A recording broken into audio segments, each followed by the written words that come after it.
Okay, hello and welcome to the Off-Grid Devstream. My name is Rich Metzen. I'm here with Pontus and Andre, who are my co-developers on Off-Grid. We are a little studio called Sameopus. Yep, as I said, we're making the hacking game Off-Grid, which is in the Steam Games Festival, which is hopefully why you're here watching this now. This is a Q&A session, so we're open to the chat. We're going to be keeping our eyes on the Steam broadcast chat, as well as an AMA we have on Reddit. And yeah, we're going to be playing the game in the background and kind of going and looking at bits and pieces that you direct us to and ask us about. So if you can please, just fire your questions as and when you want. We've got multiple eyes keeping an eye on what's going on, so we should be able to reply to everything as it goes live. Pontus, do you want to say hi? Oh, you're muted. Well, hi. So you might know that Pontus and I started making the game together back in the day. We founded the studio. Then we have Andre. Andre is a programmer who works with us. Andre, do you want to say hi? Hello there. Glad to be here. But my camera is not working. Now it's working. It is now. There we go, perfect. Nice. And then we have Pathfinder and McFly, who are both hackers who have both consulted, featured in the game, and also been part of our live streams for various different reasons. So if you guys want to say hi. Hi. Good evening. So Pathfinder and McFly will be keeping us on the straight and narrow. They'll be asking us a few questions while you guys come up with your own in the chat, hopefully. So I guess the quickest thing for me to do is to jump into the game here. I'll actually turn off the music I had in the background. Turn on the off-grid music. Hopefully this all sounds decent to you guys at home, guys and girls. So what is off-grid, I guess, is the first question. Pontus, what's your answer to that question?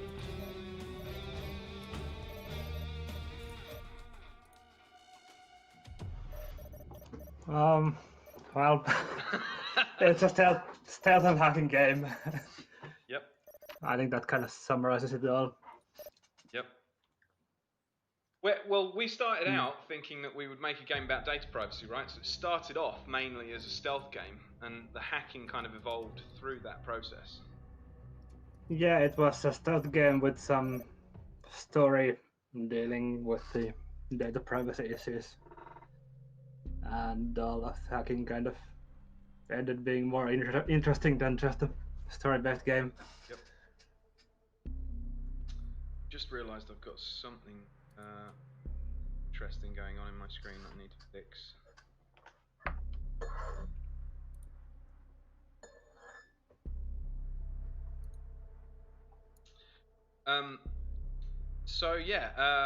Basically this is the map screen for the game. We've got some mods in here actually. Kind of fun. Right, I'll load up some not mods. We're going to jump into the level that the demo has in it. So if you're here because you've signed up to the Steam Games Festival, then you can download the demo right now and you can play everything that you're seeing here. Try and hide this little note.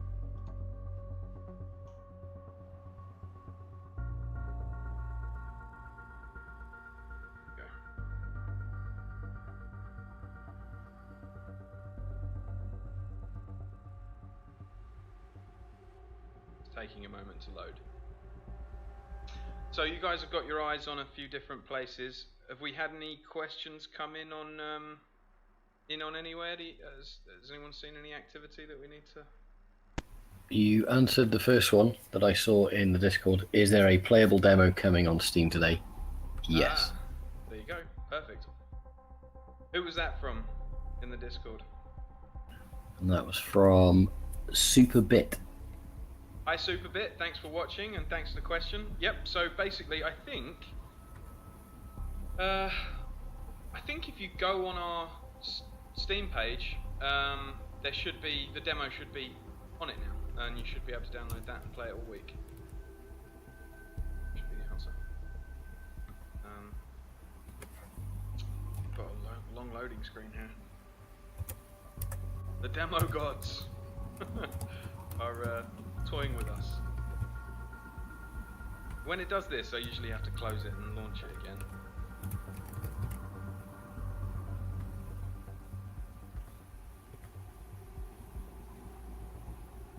I suppose one fairly obvious question for firstly yourself, Rich, but then the other devs is that what has drawn you to the world of hacking in general? Has this been a lifelong interest or has it been more recent, and why? Yeah, that is a good question. For me, I guess it came about partly through finding London Hackspace. I mean, I'd always messed about with computers, but I hadn't really realised there was such a thing as hacker culture until London Hackspace got set up in around about 2009, 2010. And obviously that's an IRL hacker culture as such. But that kind of opened me up more to the kind of notion that, yeah, there was an entire community and the wider definition of hacker as well, I suppose, kind of came more to the forefront at that point for me, you know, kind of basically finding ways to take things apart and make new things and just sharing knowledge and all that kind of stuff, to be excellent to each other, that kind of thing. Yeah, I think that probably, that answered your question from my perspective. Yeah, definitely. It's good to realise the tinkering aspect rather than the crime and terribleness aspect. Exactly. And how about for you, Pontus? I guess the honest answer is I'm not drawn to hacker culture. I'm in the data privacy side of things, and it's very much related thing. But yeah, for me it's maybe more about how the culture around using internet and technology is changing to the point where it's, well, slightly magical and slightly unknown and slightly risky for normal people to deal with. So my interest is more in the, I don't know,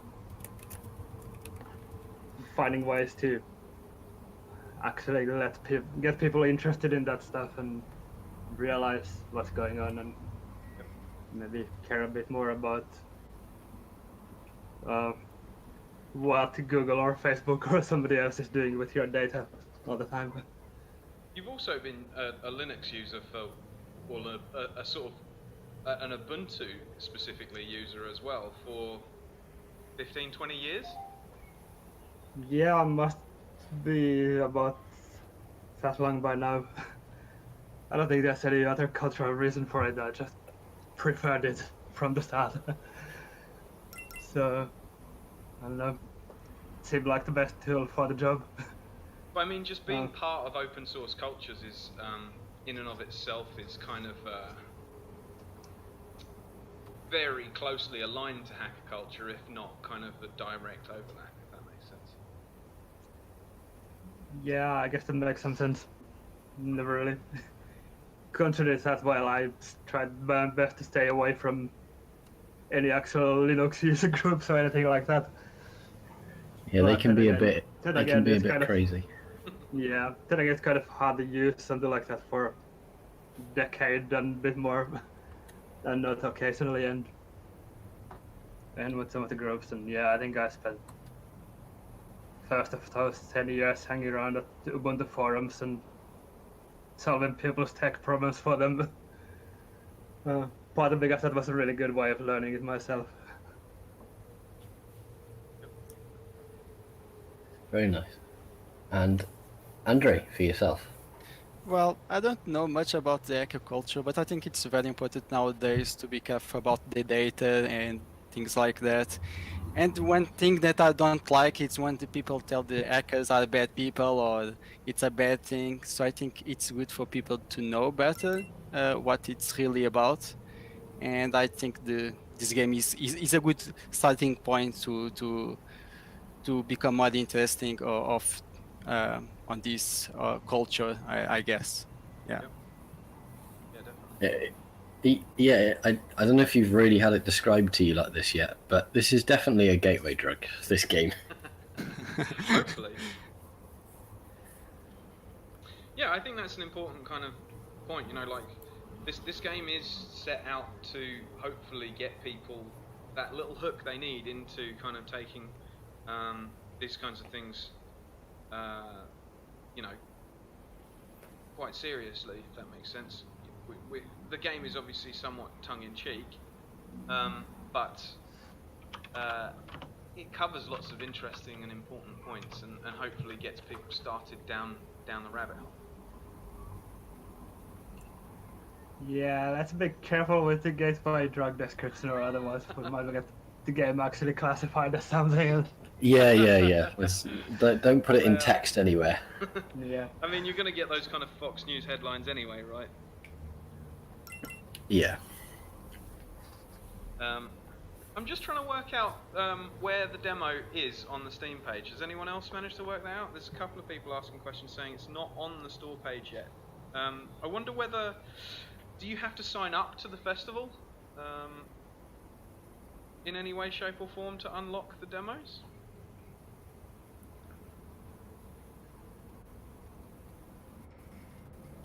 Does anyone know?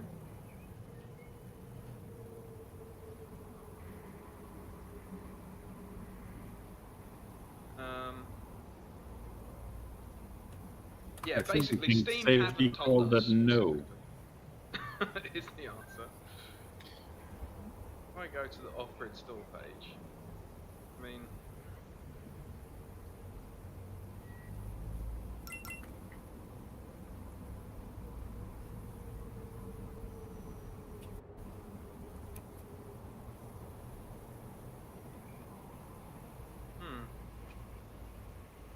Yeah, I don't know.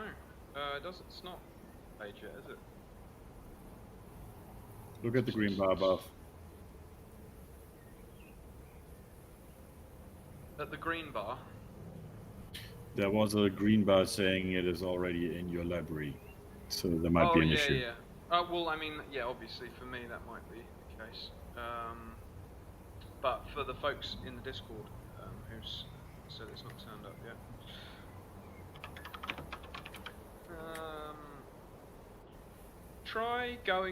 Can you try going to the actual Steam Festival page and searching for it?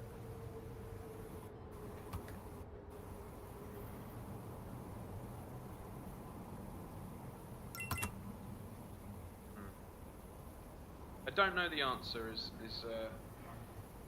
the current answer, but we'll keep looking into it.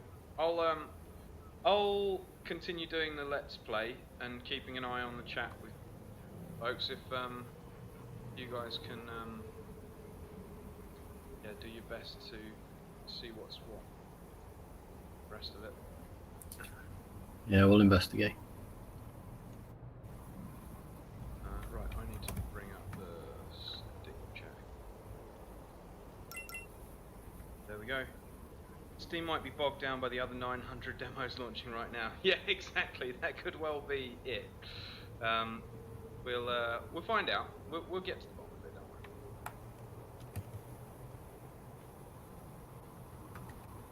So, back to the script.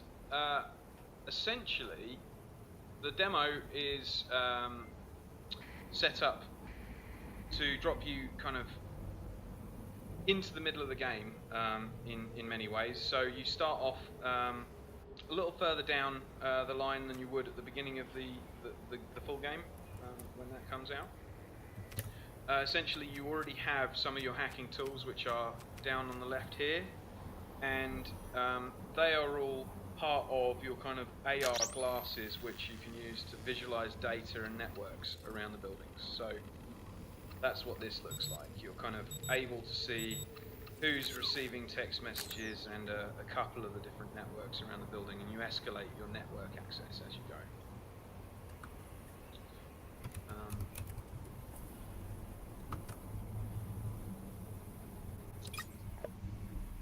So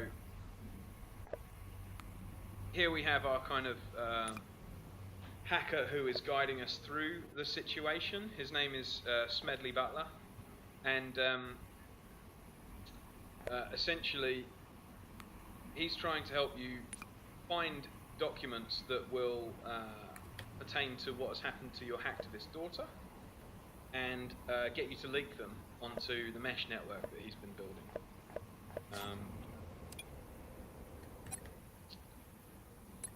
So that's what we're doing here. We are actually in the back alley of the offices of a newspaper called The Apostle.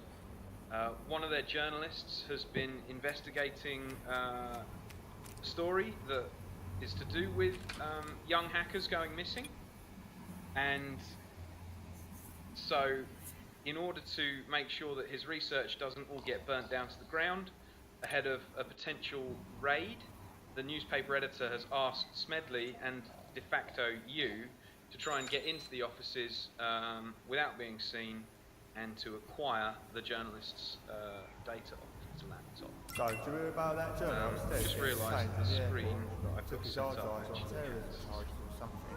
quite a lot of Yeah, no, I did hear just something go about that. in OBS. So what, are they saying this guy's a terrorist now?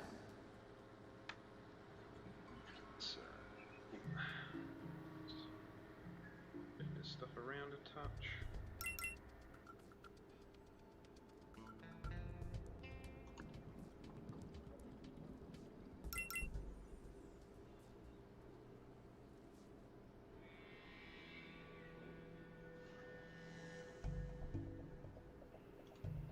That's also going to be in an awkward place. The one problem we have with off-grid and streaming it is that there is so much information in the HUD. There's not really a good place to block off with regards to streaming stuff. So let me just okay, shifting it around a bit. Pontus, you basically had to cram all kinds of stuff into the UI at different times, haven't you?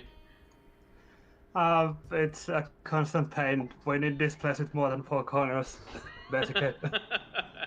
5-dimensional displays.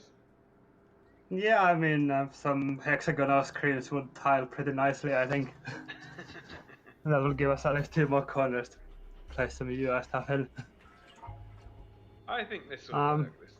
Yeah, I'd make a guess the bottom right is probably the least useful one. Yep. Actually, just seen that. Actually, cutting off a bit of the screen anyway. Yep.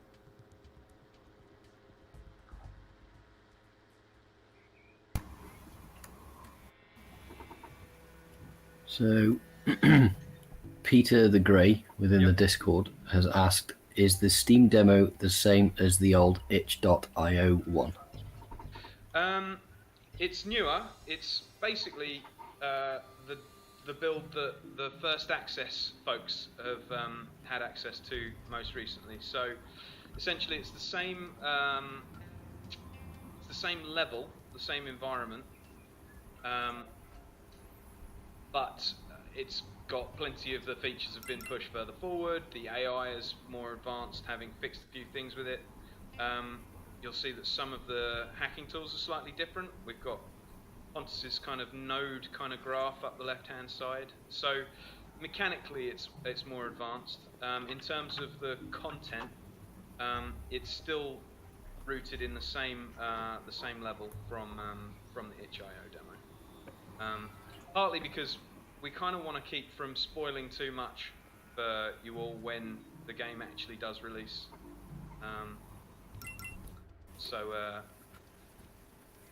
But yeah, that's the rough content of it. Yeah, I'm trying to think if we've actually changed many things in the level available.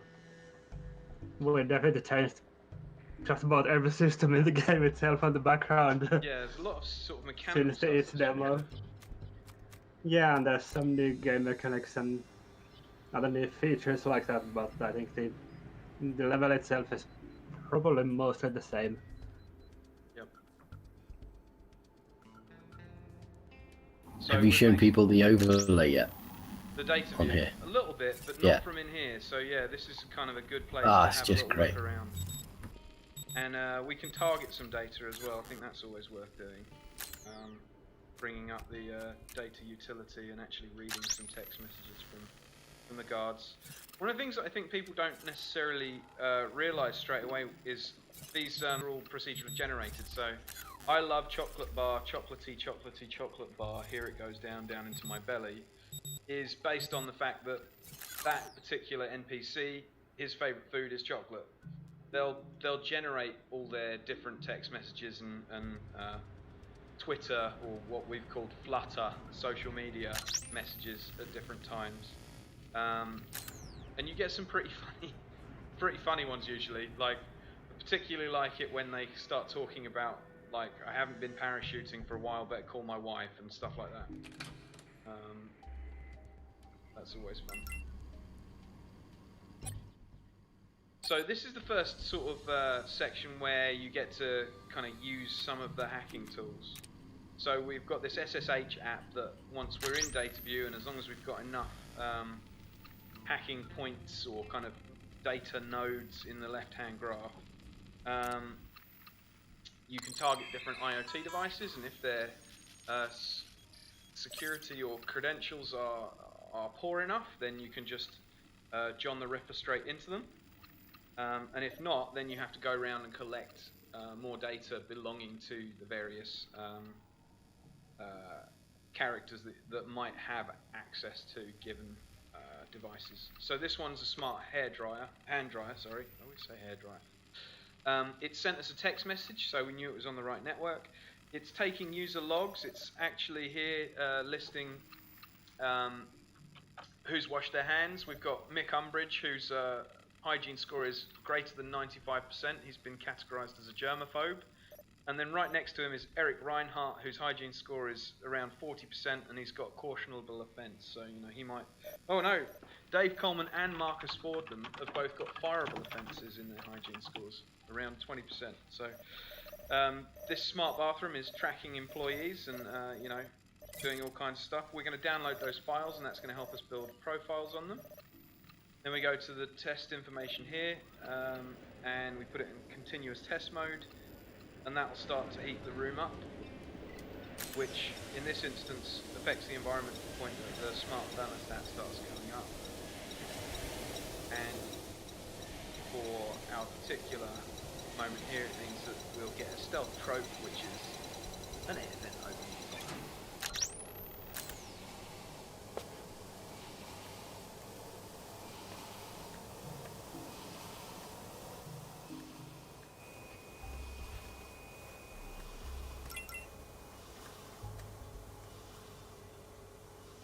So, I guess it's actually worth showing you guys the profiling stuff at the moment, because that's one of the things that people don't necessarily catch early on. Basically, from downloading the user data from the hand dryer, we now have a washed hands token from Drytech per user here. So we have the names of the 5 guards that have used that hand dryer. Which is obviously actionable information, which is always useful.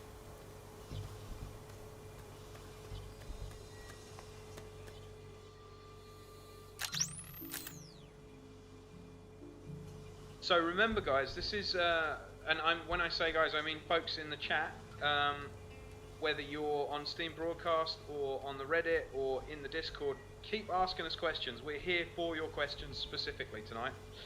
Obviously, it's always nice to have a playthrough and kind of show you guys the game, but we really do want to hear questions from you as to, you know, what you find interesting about off-grid and that you'd like us to elaborate on, stuff like that. So here we have, we're being contacted to let us know that we've got a little sensor on our glasses that they've written an app for that you can use as a light monitor to see whether you're in the shadows or not. So we're going to jump across to that because that will be useful at this point. Oh, there it is. Yep. So much like Metal Gear Solid 3, was it 3 that he introduced the camo percentages? Yes, that was the one. Yeah. So we've got a little percentage meter up in the top left-hand corner that shows, you know, how hidden we are essentially, how much light is being cast on us. So we want that to be a low number. That shows that we're in the dark, and that kind of gives us a better indication of whether we can get around the darts. There's a radio over there, actually. So Tonsko from the Discord has asked, firstly stated, I love the fact that John is in the game. Does it murder your CPU when you run it? Well, it's no is the answer. It doesn't use very much. In fact, that's something that we're kind of messing around with at the moment, is which apps are going to consume more of your kind of, the left-hand bar that you have, which is your data view limiter. So we're balancing that kind of thing out. At the moment, kind of searching kind of profile information and seeing whether you can use it to try and crack a password is basically down to how much data you've collected on people. So it's almost like building up a rainbow table, or, you know, some kind of context dictionary.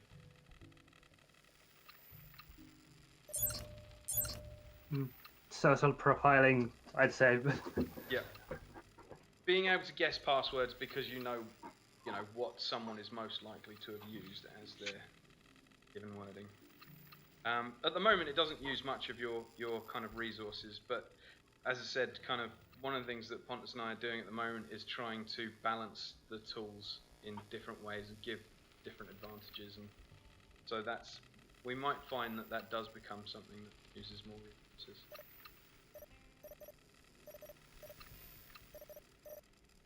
Have you modelled the fact that if you are creating your dictionaries and they end up being too large, you accidentally fill your hard drive, which is used to be a common occurrence? Really? People just automatically ended up unable to do anything because they maxed Well, out. So there's one or two tools the way you would take a mixture of you'd make some words and then you'd take a mixture of mutations of those words. So you'd add a 4 instead of an A, and you'd give it this array, and it would make every combination you could out of these letters. And if you let it run and didn't really think about it, you could fill a hard drive with text doing that. When people weren't having, you know, the type of hard drive sizes you have now. Right. 10 years ago, that would happen sometimes. I've just noticed SpanoSpy said they've had a look on the Steam DB and they can't find the demo IP either. It looks like it hasn't been uploaded yet. Well, it has been uploaded. Steam communicated with us saying that they would, as soon as the Steam Games Festival went live, they would launch the demo on our behalf. Wonder whether that is not as automated as they were anticipating. Maybe that's the thing that's going on. Pontus, are you able to kind of have a look in the app in the Steamworks backend and see whether the demo needs us to actually send it live? Really, I'm looking at it, but I basically don't know anything about how you set up the demo as a separate thing, so I'm really not going to make a guess here. Okay. Especially not in live discussion. I wish someone could drive the game for me so I can have a look. I guess Well, thanks SpanoSpy for having a look. I mean we can just go on with the go on. stream and we'll look at the details if Yeah. something needs sorting out for the demo to be live later on. Yep, we can certainly In the put it. worst case, that means people have to actually watch the stream before you can get into playing the game yourself. Yeah, if it doesn't go live during the stream automatically, we'll make sure we push it live immediately after. We'll straight into it.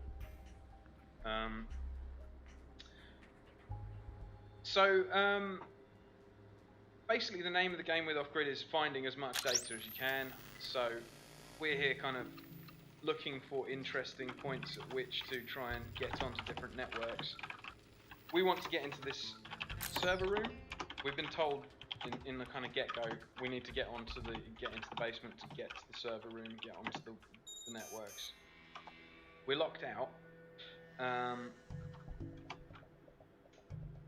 There is a laptop over here that looks like it could be useful or interesting. But it says that we don't have enough information to guess the password, so our, John the Ripper equivalent isn't going to work. But, as with all things adventure game, and Off-Grid is very much in the kind of realm of action-adventure. It's sort of a case of keeping looking for what might be in and around you that could be helpful. And there is a smart TV that has weak credentials. We'll fire that up. This is the Gamson Smart TV, which we actually took some of the real API calls off of a particular smart TV that was in the Vault 7 leaks. If anyone watching hasn't heard of the Vault 7 leaks, that was essentially WikiLeaks putting out a load of CIA tooling, right? Is that a good enough summary? It was a leak of an internal wiki section, amongst other things, but it was pretty much their internal Atlassian. Case is still ongoing. It's starting to get quite interesting, even in the last day. Yep. There was a report out on how the hacker tool area was not as secure as other parts of the CIA, and that's how it was fairly easy to walk off with the data. In fact, so lax was it that the defense in the case against the person accused of doing the leak is saying there's no way to tell who else might have had access over time to be able to point the finger at one specific individual. So it is getting very interesting. Yeah, that's no good, is it? Yeah.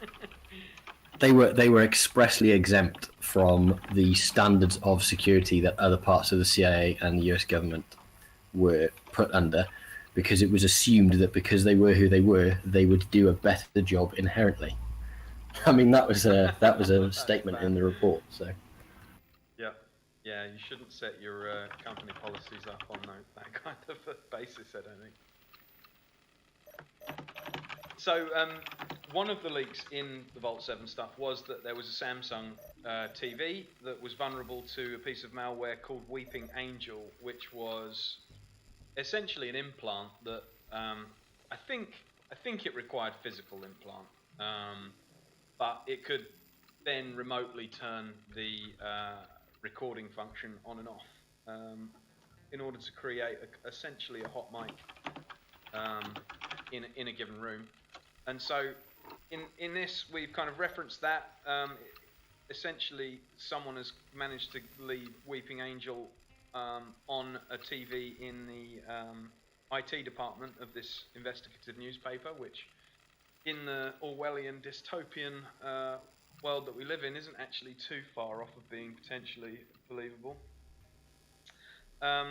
We enable the persistent listener, or no, we've just turned it off actually. It's been running, and it's recorded a conversation between the IT guy and one of the interns. And it says, well, first things first, the password to your work laptop is temppass for intern123. Change it as soon as you log in, not least because working in the IT department actually gives you all the security key access levels sat on your machine so that you can burn replacement ID cards for staff when they get lost or stop working. Now the second most important thing is lunch. ... So we'll download that file, and that might then be a little easier, seeing as we now have the password. Get into this laptop.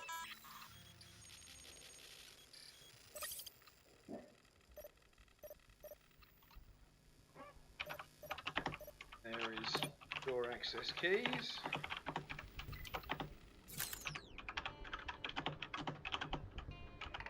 Go. So I'm pretty curious. I mean, if you go onto the Steam Games Festival site itself, are the other games, they've got their demos live, I assume? I'm just checking now. I've seen 2 pages that haven't got demos currently.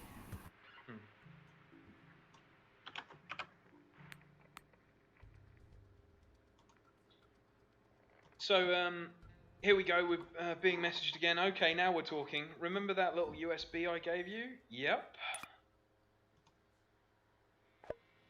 Great, that's going to come in handy. It's called a Rainbow Ducky. And my guess is the IT department here has not left this console open.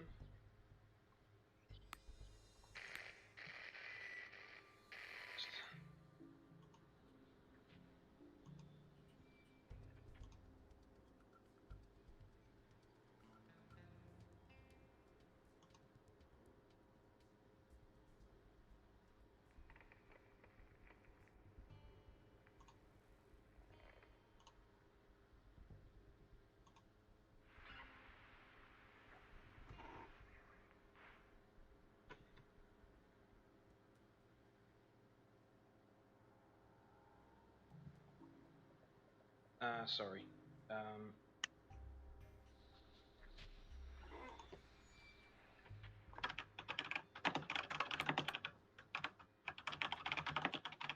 So he asked, what's a Rainbow Ducky? It's a mini microcontroller inside a USB that imitates keyboard input. You plug it in and it types in thousands of the most commonly used passwords from a file in seconds and tries to brute force the password on the computer. So we'll give that a go.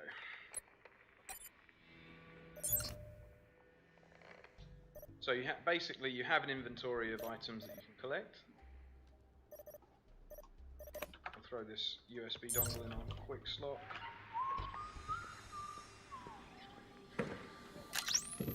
That then makes it possible to access this machine.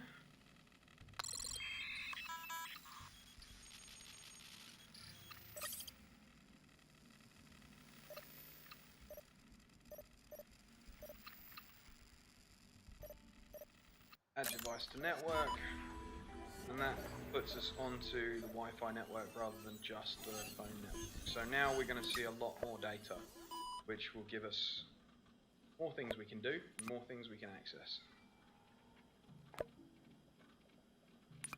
Let's get through this conversation here.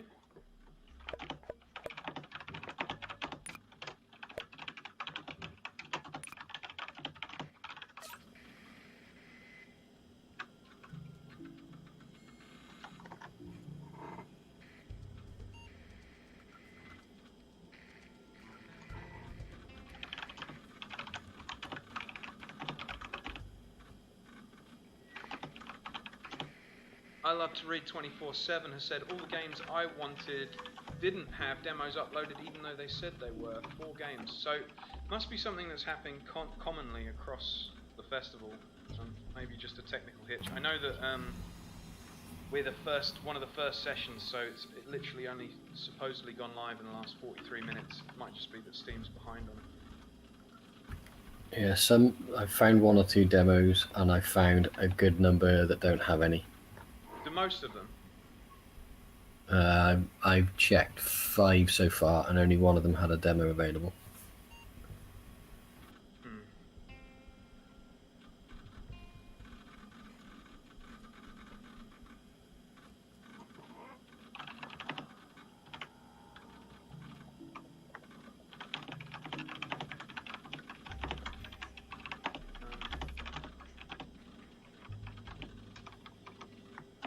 Tonsco also adds with in relation to the Vault 7 report, and they did also share admin passwords, which again is Did they? very unwise.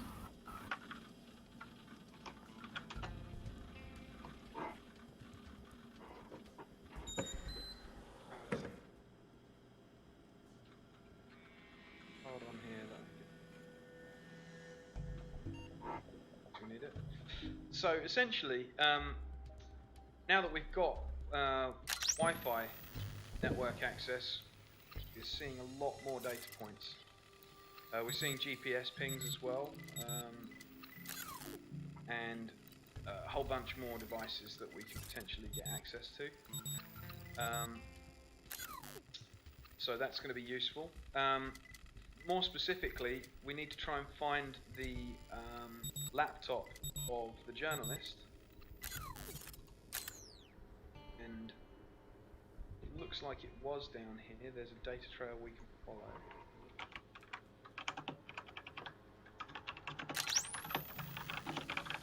So yeah, laptop Wi-Fi access.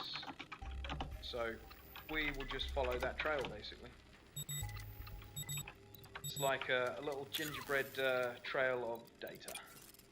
So we've got some poetic license going on here with off-grid. I mean, generally speaking, you're not going to, when someone moves a laptop around, it's not going to leave a physical data trail you can follow. But when you've got a 3D version of Wireshark as your main tool in the game, I think you're allowed to sort of take a few liberties with trying to explore the subject. It's the Pokemon Go of hacking. It's the Pokemon Go of hacking. Nice. We need to use that. That's good. Yeah, we can save it for the mobile version, one that's made someday. When I feel like we need to become millionaires. Yeah, I mean, we can make an augmented reality game version of Off-Grid that actually is the Pokemon Go of hacking. Yeah, I can think of Joe kind of playing something like that already in the game. We did think that could potentially be a hack that you could do is like if one of the guards is a particular fan of a Pokemon Go alike, you could spawn a rare Pokemon next to an air freshener that's an IoT air freshener and make it spray air freshener in his face as he goes to collect the rare Pokemon. There's something weird going on here with there's meant to be a guard making this section of the level actually quite difficult to get through, and you have to hack these different lights to be able to be in the dark as they come around, but we've lucked out and that person's either gone to the toilet or the vending machine at exactly the right time for us. Oh, and they're coming back, both of them. This might have been lucky to start with and now very unlucky.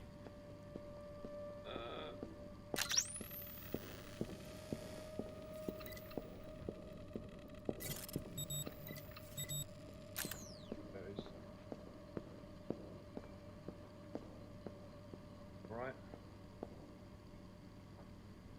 Bit glitchiness there with some Z.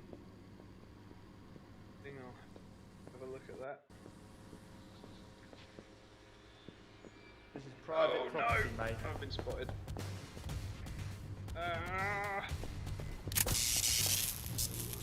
I've been got. Got you now. Yeah, so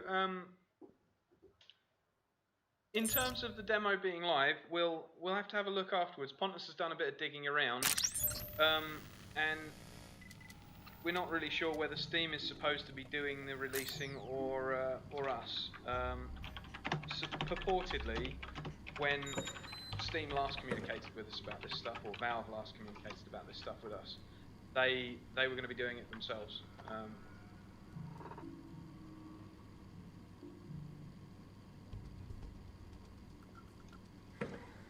So we'll see whether Steam do fix that.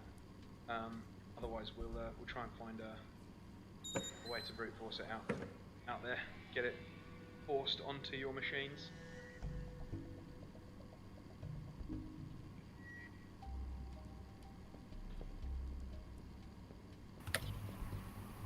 So, off-grid is Unity-based, am I right? And Yep. further that it is Lua-based within Unity. Yep. Yeah, quite unusual for Unity games, in fact. Yeah, we've essentially integrated Lua for all of the mission scripting, and it actually has some nice poetic license to it, that as well, because essentially each of the devices and many other things in the game are their own Lua virtual machines. So each time you connect to a device, it's running a virtual machine inside the game. That's one of my favourite parts of this. Is that there are actually somewhat level of devices that you're interfacing with. I suppose That's easily my least favorite part of working with thanks to all of us sandboxing, we can't even ourselves actually send data between them that easily. The security model is half decent for those devices. Yeah. Yeah, you're almost virtualizing being a security team in a 3,000 plus customer environment, because that's over the course of the game. That's probably not far off what you're doing, Yeah. right? Yeah, just trying to think of which one would have been the worst option, running one Lua VM for everything, or and try to keep it from not breaking when somebody makes a modem that has a missing comma somewhere or something. Or just running a billion Lua VMs separately and trying to, I don't know, send some data between them. So for you three as devs, then was this the first Lua project, and if so, what has it been like compared to other languages you might have worked on? Well, Pontus and I actually prototyped a Lua project early on as like an educational game we were potentially going to be commissioned to or contracted to make. So we got asked to potentially come up with a learning game where kids would learn to code, and Pontus fairly quickly found a quick way to prototype Lua scripting in the game so that people could essentially rewrite the rules of the game on the fly. So it was a platformer, I think, where you had we made it so that you had to code back in the character's abilities. So you had to go to certain.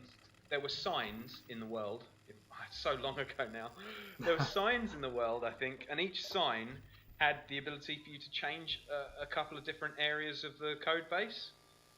So you could make the character able to move right, and then you could give it jumping ability, and then you could up the variable for how far they could jump and stuff like that. That was our first Lua project, and it was kind of a prototype we did in parallel with when we were just about starting to get to a point where Off-Grid might get its first batch of funding. And so we took that kind of commercial contract project and then used it as a proof of concept for some funding that we went for with the UK Games Fund to say, hey, we could make Off-Grid moddable on the basis of this other thing that we'd been making.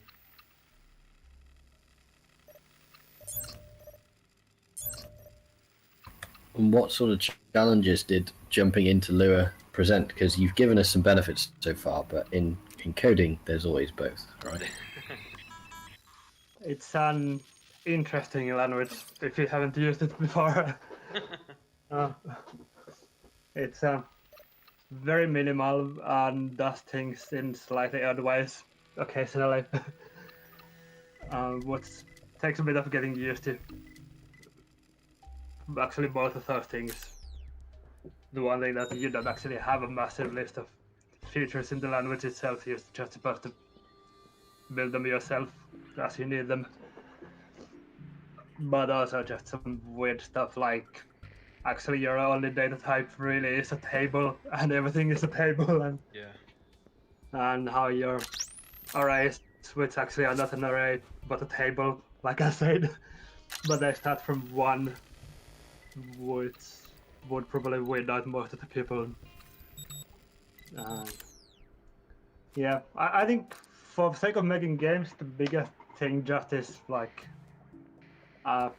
anytime you deal with asynchronous stuff, that's slightly more tricky.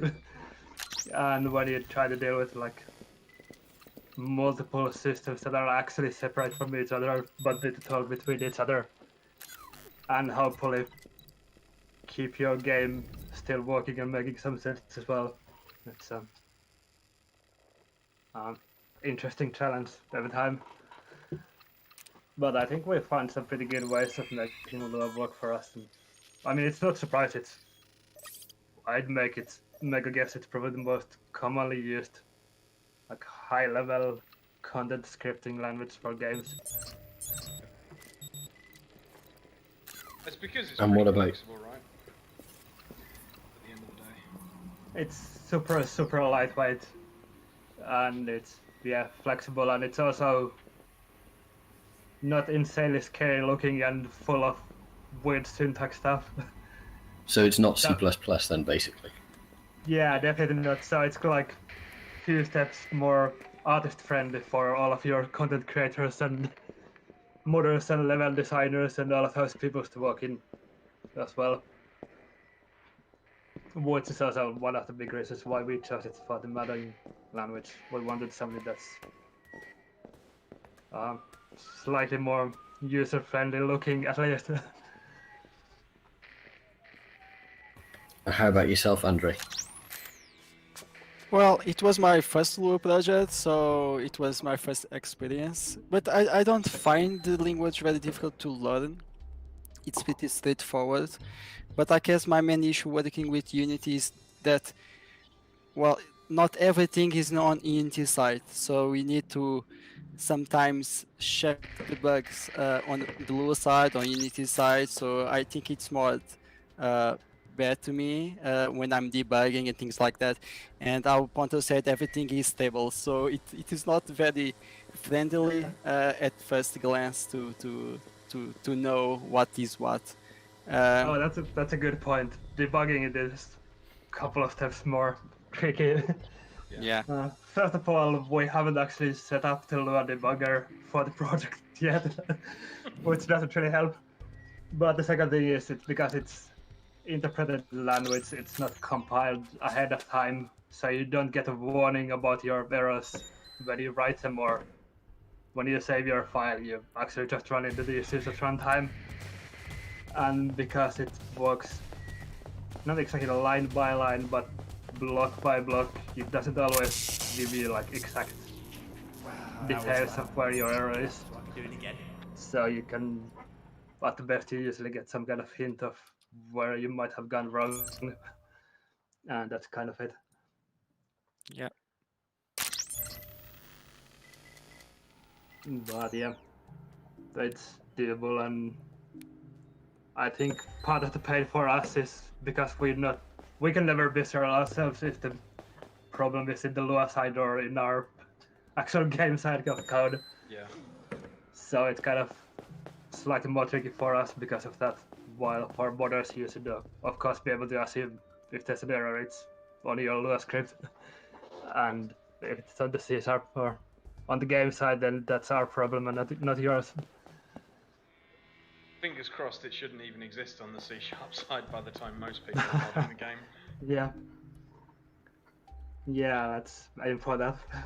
I suppose that's the one thing that we haven't really covered in answering your question, Path, is, you know, the motivation for doing the Lua stuff was to make it so that Off-Grid was a game that people could mod and make their own levels and write their own stories and script their own conversations and make it kind of as data-driven as possible, so that people can do as much as they can with essentially making their own game content. And our motivation for that was essentially that a game about data privacy and hackers and hacker culture is going to have people with very different views saying, you know, that's not right, that's not how this works, that's not a proper representation of this thing, and so it made sense to make the game something that people could then go and essentially recraft or change to fit the way that they view hacker culture should be represented, or you know, the kind of references to things could be made more accurate by modders who were so interested in such. You might end up in a few years' time, somebody has entirely modelled SSH through it though, and you've got like a network within it that you're not aware of. You've got to be careful there. Someone was asking about something, I can't remember. Do you remember on the Discord, like a year and a half ago, Pontus? Someone was asking, oh, would it be possible for me to do this? I can't remember enough of the example that they were after. It was something really, really out there, and we were like, well, I mean, like, it's C#, so you can decompile the game and do that if you want, but there's no way we're adding support for that. I can't remember what it was he was trying to do, or hoping that we'd allow the game to do.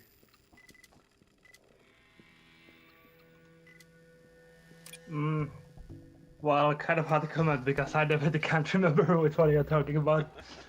There've been a few crazy requests. Yeah, and the thing is, like, right now we use fairly safe sandboxing because ultimately it's a game for non-hackers as well. And the last thing you actually want to do is download the game from Steam and some random mod from the workshop and breaking your computer or anything else weird because of that. So we're using fairly strict sandboxing for the Lua scripts at the moment.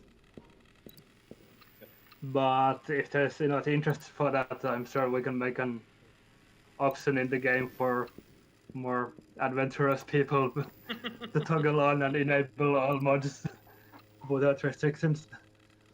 Yep. We'll have to check on what would be the legal issues and Our liability would be liabilities in that case. Getting eaten by mods, yeah. And I'd assume that kind of mods would not be something you'd get in the Steam workshop anyway either. Yeah. So, but yeah, technically we can allow a lot more weird stuff, including file system access and a bit more OS access than what we do right now. We'll just want to find some. Well, first of all, if there's actually interest for that, and second, a nice way for hosts who actually understand the risks to enable it while keeping all the other players still kind of fairly safe with the game. Only hacking and breaking things inside the game world, not outside of it.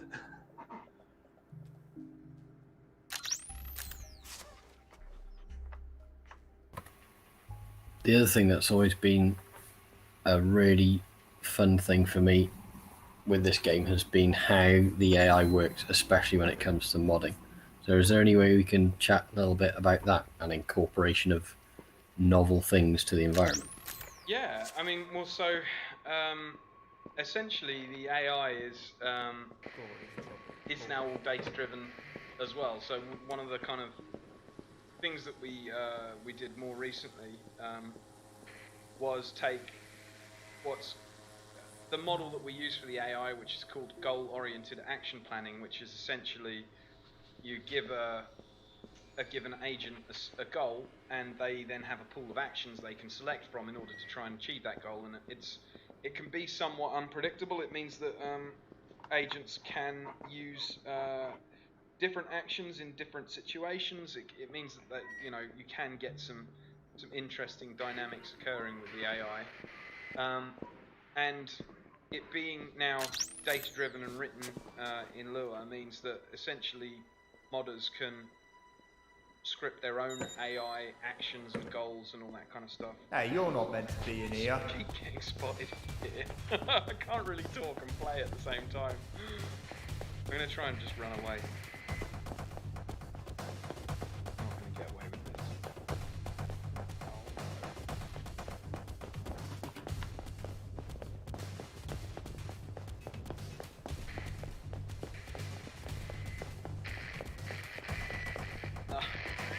I'm gonna get got. Yeah. Okay. Mate, you, come out. You're not supposed to be in here. Not supposed to. Yeah. So essentially, the AI can be completely re-scripted by modders, which was kind of fun, really, and not something that you necessarily see a lot of.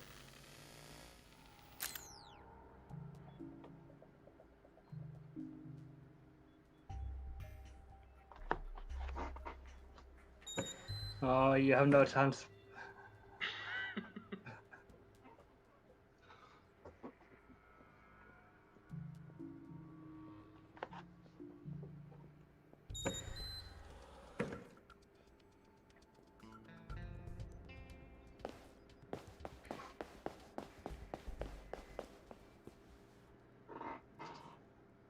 Yeah, I think that's where the stealth part of the game comes to play. Yeah. Can't really get too far just by running through the level. Yeah, I just proved that you do need to be thinking more tactically. I mean, I was trying to stealth through it. I just keep getting turned around. I was hacking. Presumably, Go on. you would need both stealth and hacking in order to do this game. Going from Exactly. Exactly, and that's what I wasn't doing particularly well. I was hacking the lights in the right places, but I wasn't doing enough stealthing in between. She's right there. She's a tough cookie. Might start by hacking some of the lights from in here. That visualization is such a good metaphor for how it does feel sometimes. I've said it before, but sometimes when you're looking at it and you think, how would I be able to describe what's going on in a kind of a visual way for people? And it is like that. It's like you're looking around the world at these devices, and it might be coming out in a terminal, but you get a moment where you can sort of visually see how a structure looks just because of the devices you found in it. And it really is a good representation. So that's actually nice to hear. Yeah, exactly. I like to say that's on purpose, but it might be possibly by accident, I guess. But yeah, I think that's what we are aiming for. Definitely. I mean, yeah, part of it is like a lot of the hacking games are very much looking at terminal screens and typing in text. Yeah. And we definitely wanted something that's more, I don't know, slightly more modern, slightly more 3D, slightly less text. Yep. Just a nice way of visualizing the data in a different way. I think a lot of hacker games kind of miss the point by focusing so much on the terminal, you know, because fundamentally, like, writing Unix commands is not really what gives a sense of whether you're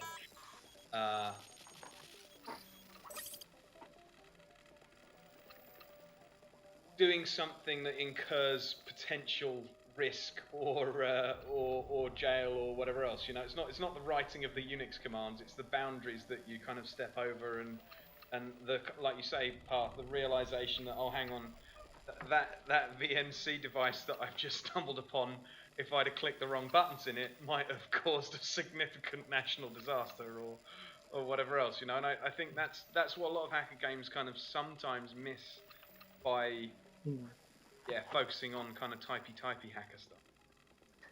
That's not an unfair reference, by the way, at all. The VNC thing. In the end, I think there's like a positive and negative side to both ways.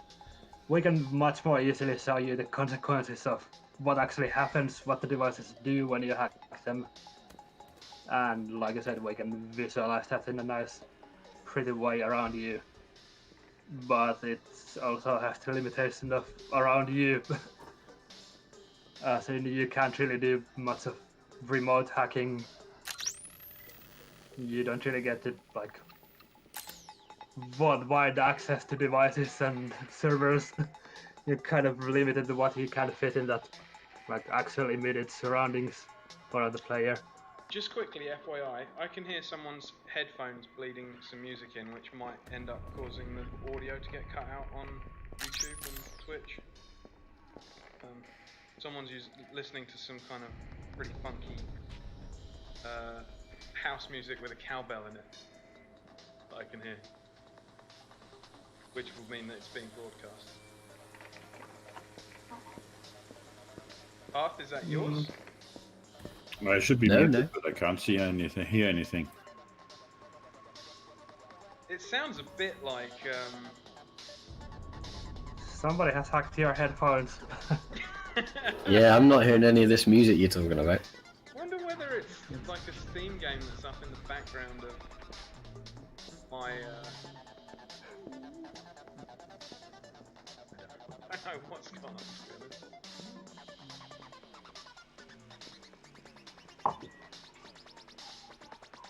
Well, I'm gonna have to check this out now. This is bizarre. It just keeps getting louder.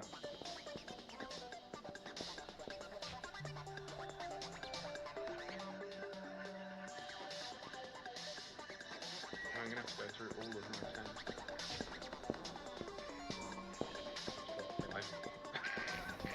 Just close all of them like a crazy one. I've got some that are open for keeping an eye on the chat. So the point about you not being able to do too much of the type remote stuff. Yep. It's kind of okay because it's almost a good replica of, I don't know, you'd call it a red team exercise where you are right there and you do have to deal with the devices that are in front of you rather than running off and playing with things remotely over the internet, right? Mm-hmm. Because there's quite a number of people whose day to day is doing exactly this, except that they have permission, and in our game scenario, our protagonist doesn't, right? Yep. But it is very realistic. There are people who are running around doing it, so people are getting the kind of, hey, if you did want to work as a red teamer, this is not going to be that far away. The sort of moments of peril when you wonder, is my keycard hijack thing going to actually work, and my wage depends on that. You know. Yeah, so this is basically just what those tools might look like in a couple of years when you got your AR glasses included.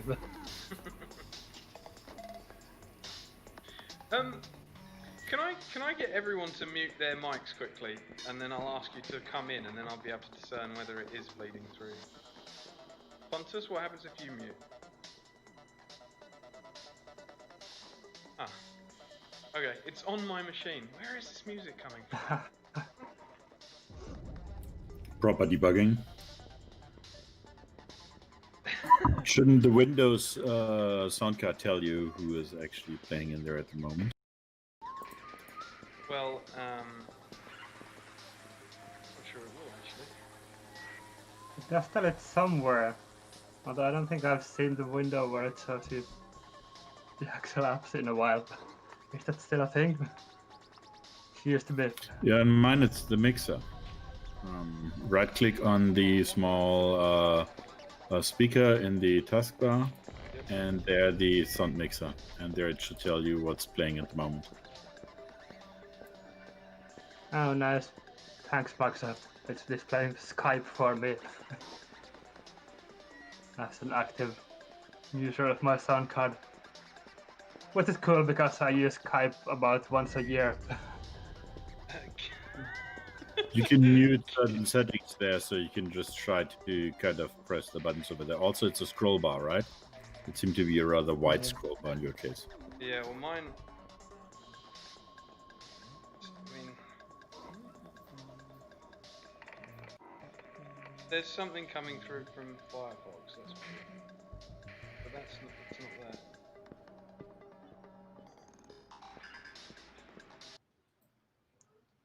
Like I said, your headphones have been hacked. Yeah, coming from off-grid. Yeah, the game got hacked. That's what happened. Someone's put new music in off-grid without me knowing about it. Have you turned on one of the radios? Oh, hang on. Maybe I have turned on one of the radios in the game. Right, so it was your headphones have been hacked. And you're actually the hacker in this case. Was that... I haven't heard this music before though. Jonas has done that without me knowing about it. It's like this kind of little kind of house music. Crazy. Okay. Well, apparently that's original music for Off-Grid that I haven't heard before. That's a nice little sneak peek for everyone. Yeah. We were looking at Sounds- one of the gods dancing around somewhere in that level, so maybe you found the radio. Kiet Ace says needs more cowbell, and Hal says it sounds like cracking software, which is about right. It does sound like cracking software. I don't think I've got any cracking software open on the background. This is so weird. My biggest paranoia Shout out. is... Go on. Shout out to Kate Ace. Nice of you to join us. Yeah, hi Kiet. Good to see you again. It's been a while.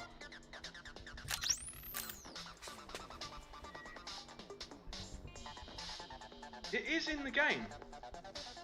It's because it's directional. It's somewhere.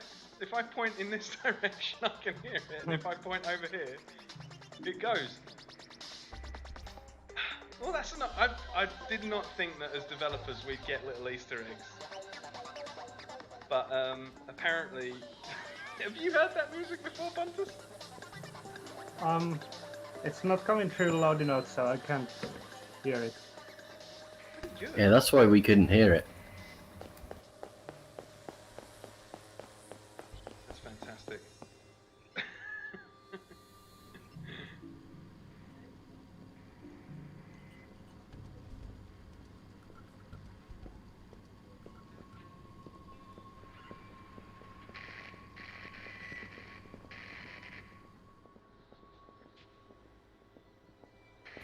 I wonder if you can splice new music through it, like Toilet FM in C3. Oi, come back here. Thought you could get away, did you? We've not got enough checkpoints in this game. I keep getting caught and sent back to the basement.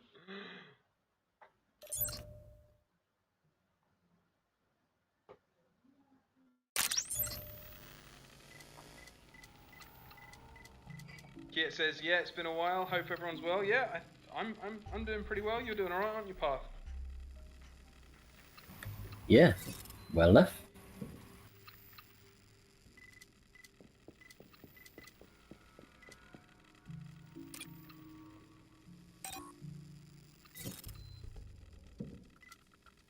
So, I guess...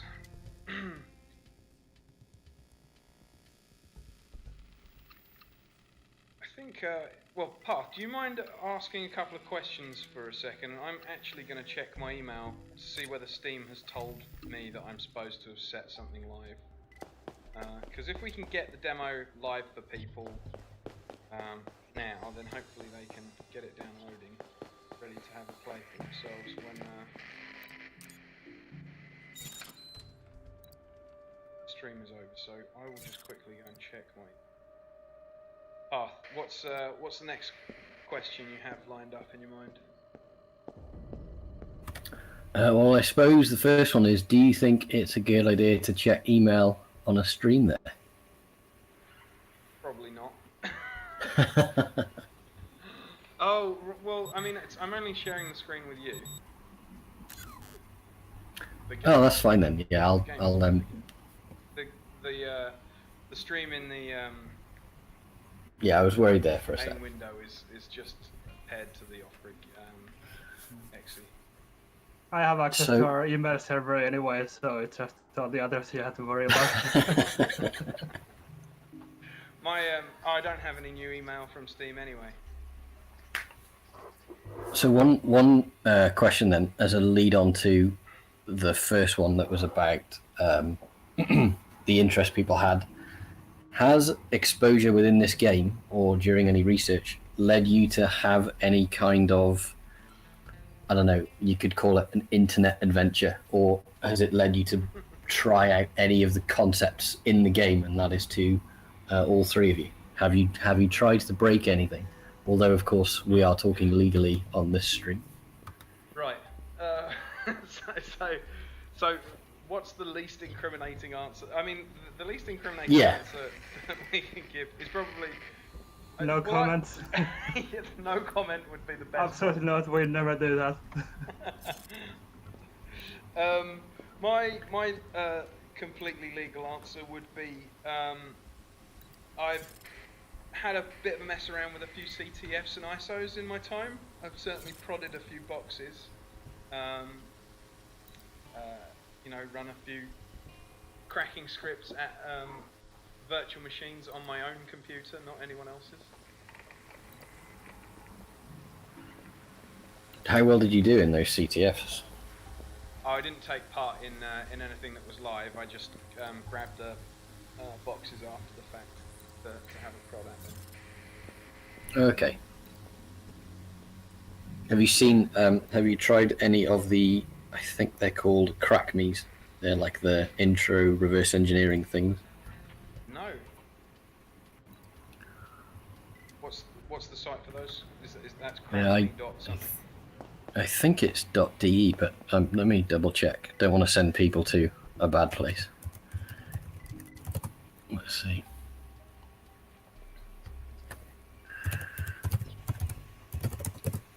So yeah, I wasn't necessarily asking for people to disclose, you know, terrible things here, but I suppose, and maybe a fairer way to ask it would be: is there anything in the game that you've modelled where you are curious as to whether or not it's accurate? So, let's say you're playing around with, you know, some IoT device. Have you gone and done the research to work out just how open the world is outside of this game? That's where you and McFly come in, generally speaking, is having folks that we know that are smarter than us and more regularly prodding and poking at things, defending networks as part of their day jobs, and maybe kind of ghosting around them as part of their hobby. So I think that the easy answer to that is, as game developers, we're never going to be InfoSec pros at the same time. So it makes more sense to ask folks who know better than us to help us work out what to model and what to simplify and what to keep in and what we can get rid of if the mechanic needs simplifying.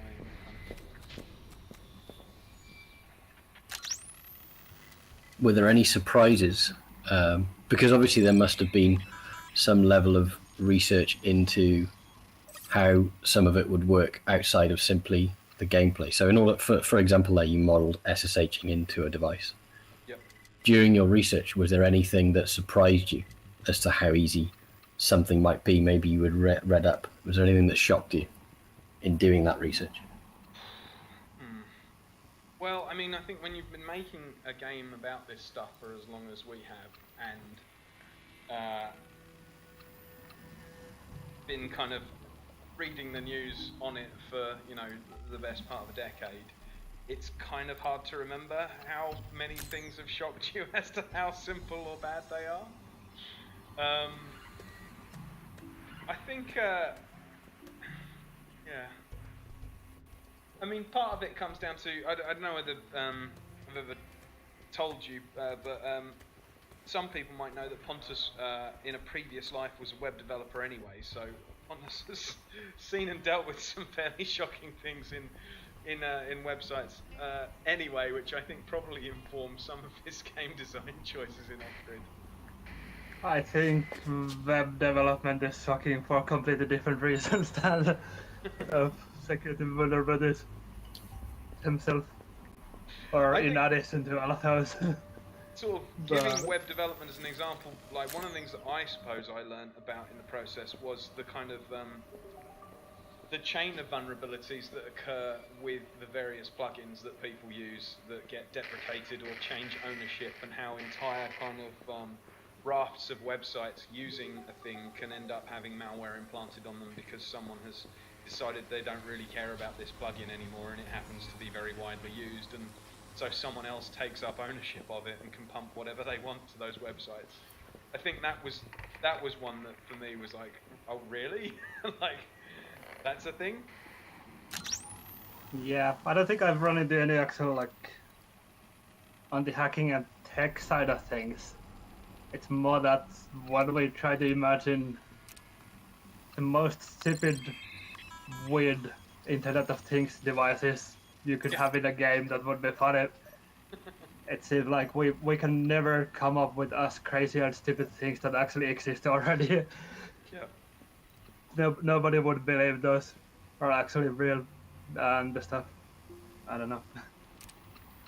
Yeah, we So the collective imagination of all the people in the internet is better at coming up with really pointless internet-connected devices than we are. there was an entire period with the game where we actually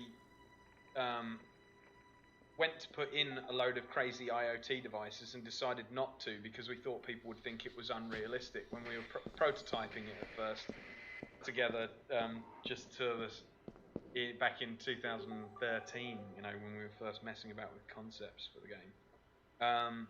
We were like, oh yeah, no one will ever believe that, you know, every device in the world could be just connected with a little microcontroller that can run it. And, you know, within about 2 years, we were like, oh no, that concept does need to go back into the game. That will work absolutely fine. People will believe that now. Yeah, I mean, the idea of a internet-connected smart water bottle with a built-in Tamagotchi sounds kind of stupid, but I'm pretty sure if you go to Kickstarter, you'll find at least 5 of those. Yeah. Or something like that. I get I guess that kind of does bring it back to the security issue in real life as well, because the more we get those devices, chances of those actually being secure and updated over time seem pretty slim to me. I think the most pointless thing I've ever found is a milk warmer. That's what it was called. A milk warmer. Yeah, like not almost for as if coffee, you weren't. Not for making fluffy milk, literally just to slightly change its temperature. From Let me nice just and double cold check. to lukewarm instead of hot milk or something. I mean, it was almost like they were not wanting you to touch, have any other liquids involved here. You could only warm milk with this thing. Let me see. Yeah, it probably will do things like spin the milk around for froth and so on, but online it just appears as Xiaomi milk warmer. So that's probably the most ridiculous thing I think. Why would you need to put that on like a front-facing IP address? Why would you have that go in there? There wasn't anything else on that network. It was just a milk warmer beaconing to the internet saying, yes, I exist. I mean, that would be a nice way of hiding some random device, I guess. Just making it look like a pointless IoT device. Yeah, like calling itself a milk warmer. Yeah. I mean, everything has to come with an app, I guess. So that's why you need some network connection.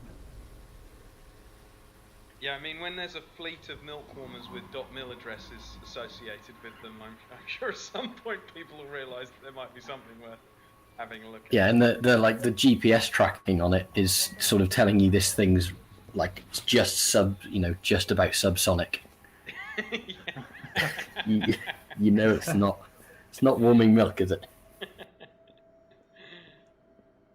I mean, you never know, somebody might actually be warming milk in their fighter jet. Yeah, there you go. It's a USB plugged milk warmer, and that's wasn't that how like some recent aircraft ended up getting owned because the cleaners had been charging their phones in the USB sockets of the fighter plane. I definitely know for the fact that all of the British tanks come with a tea boiler included. With a tea boiler. Yeah, well, yeah. I mean, if you're in a tank, you're gonna be there a while, right?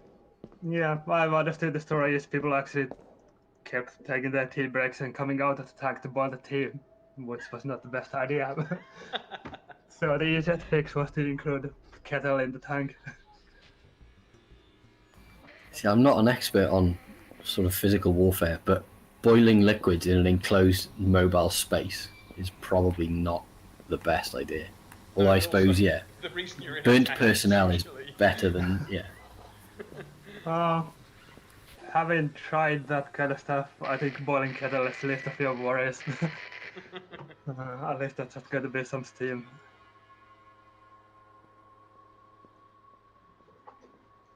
So you're doing well this time. Yeah, she's hanging around You haven't quite been a lot caught though. yet. She keeps checking her text messages instead of moving on. Hoping she'll disappear fairly soon.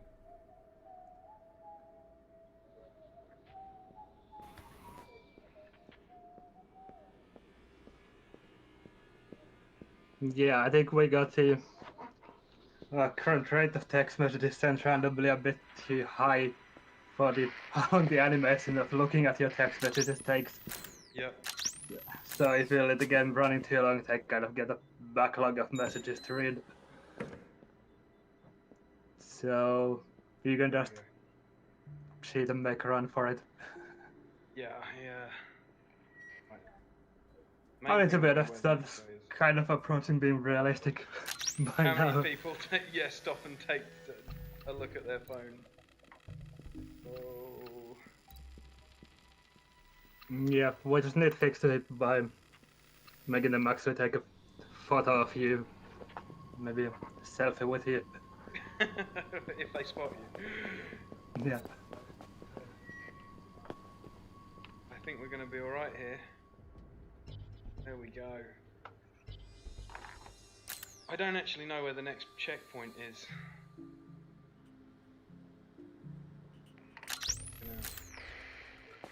I think you have to make it all the way to the office. For the laptop, yeah, so we've just got to be real careful.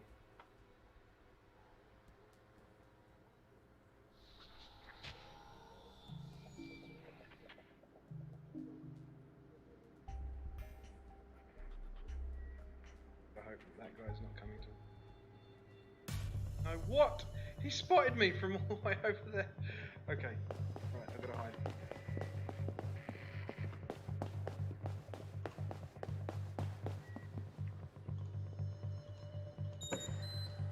Where are you going?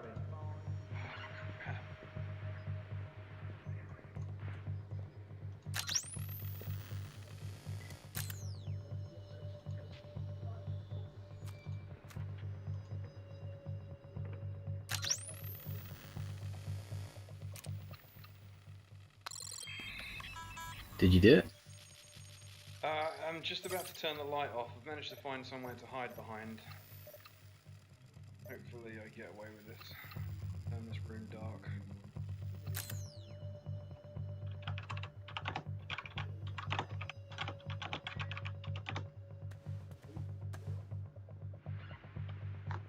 Any more questions coming in from anyone on the various channels? A few people have commented on the Steam seems to be, you know, under some strain. Oh really? Oh, that's not Possibly.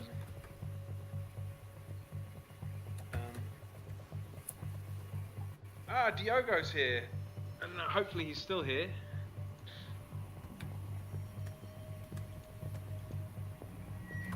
Ooh, can't go that way.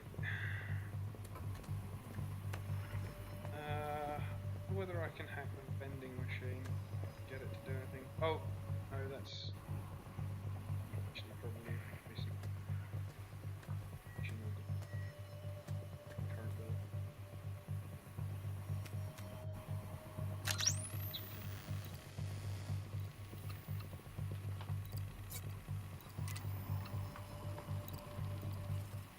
Coffee machine, maybe I can up the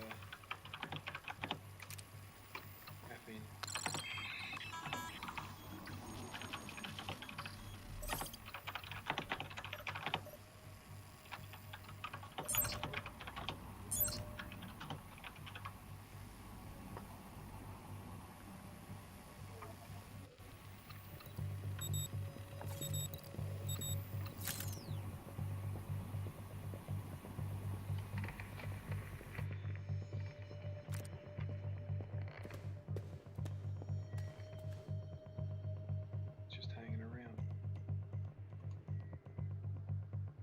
well, while we're waiting here, I might just quickly see whether I can see anything in the Steam backend on my side. To work out with this demo. I have to hang out for a moment while we hide from these guards anyway.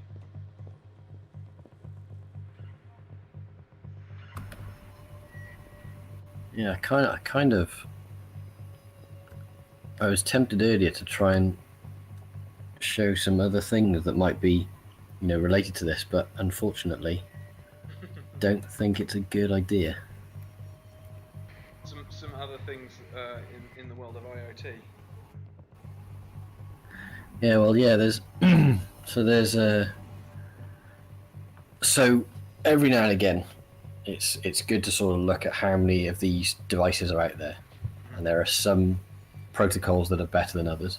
And about this time last year, the rate of them online seemed to almost disappear. It dropped down by about 80%, and didn't really work out why, except for that maybe a load of them had changed to being on a more secure or authenticated mechanism. Then about September last year, we started to see a number of them again, and then in the last sort of 3 or 4 months, that amount has tripled. So, and they're not new devices; they're the same kind of devices that people have seen. So we're trying to work out why that is, right? But showing the sort of mechanisms for doing that, all completely legal, of course, but it's still probably not the best idea until we work out why. But what we're seeing is a continual uptick now, steadily every month. We're growing again. In the protocol I like the most, there's about 110,000 hosts, and behind these hosts there might be one device or 100, right? And in December or January it was about 90,000. So it's quite a steep thing, and it doesn't really look like many people are looking at it as a fun place to play around in. So selfishly, this game kind of advertises that quite well. Go and look out there and see how things work, at least to understand your own setup. If you're into the whole home automation or linking things together, half the time people who adopt this stuff early will adopt it and not realize just how open they've now made their house. And over time, more people are doing it, and you go from you increase 20,000 hosts as an increase over a 3 to 4 month period. That's quite steep. Yeah, that's interesting one. In a way, I kind of like the idea of a smart home and connected devices. The question of the part is, why on earth would any of that have to be connected to the internet side of things? Yeah, plugging things together.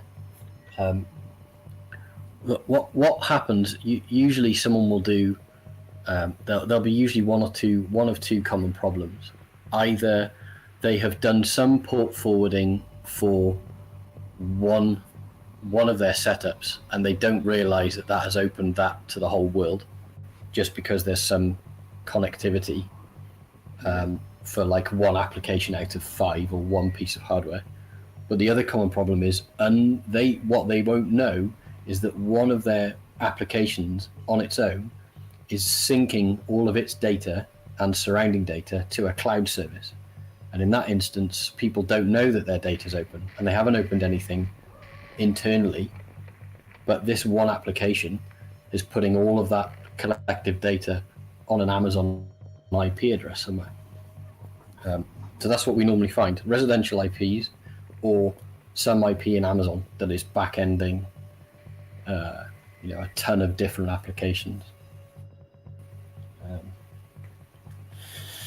like it's probably okay to talk about it now because it's gone away. But there was an application for the equivalent of like a rideshare service in India, where you'll have your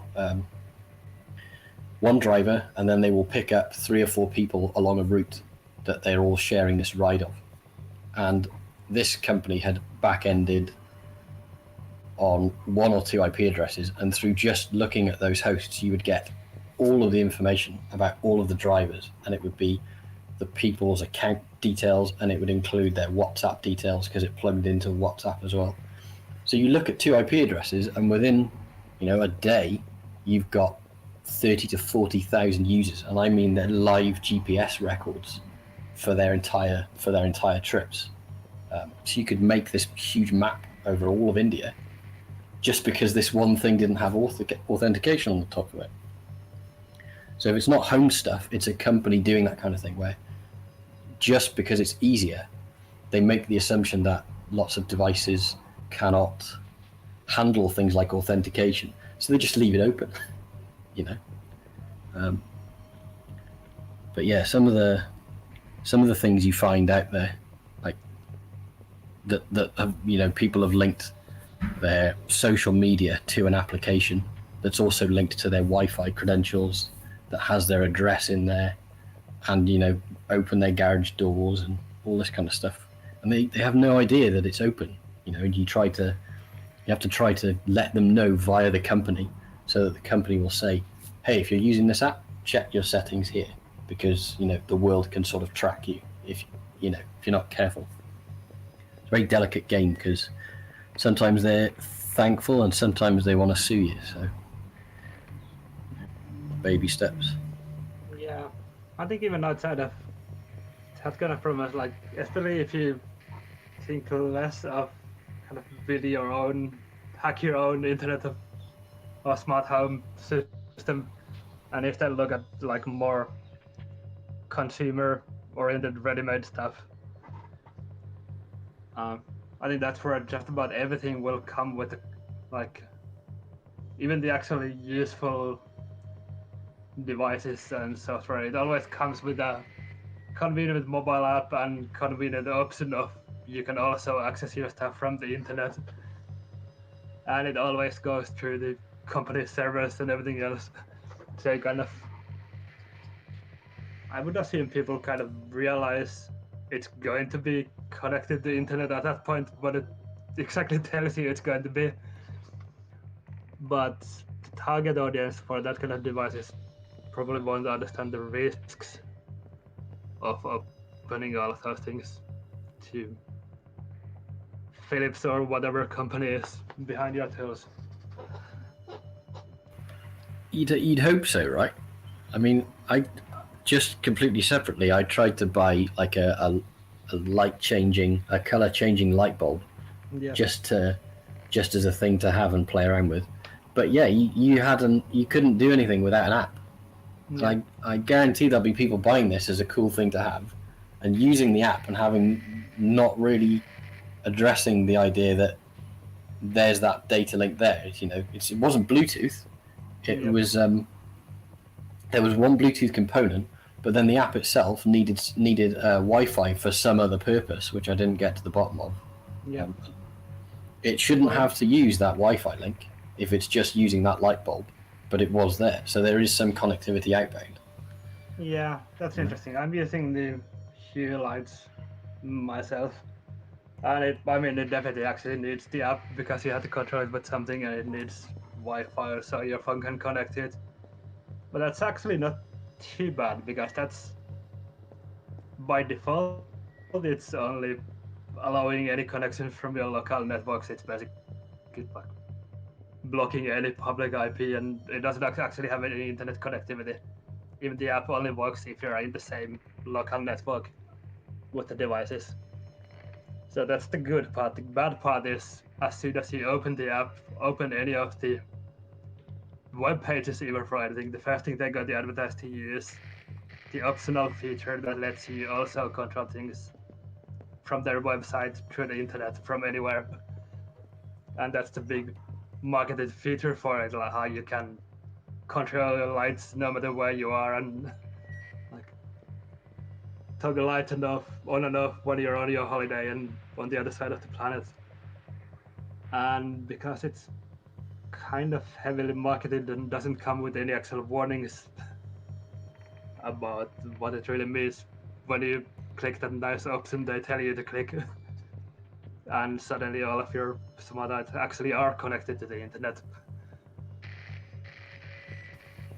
I think if people knew, they'd be a lot more hesitant. But Yeah.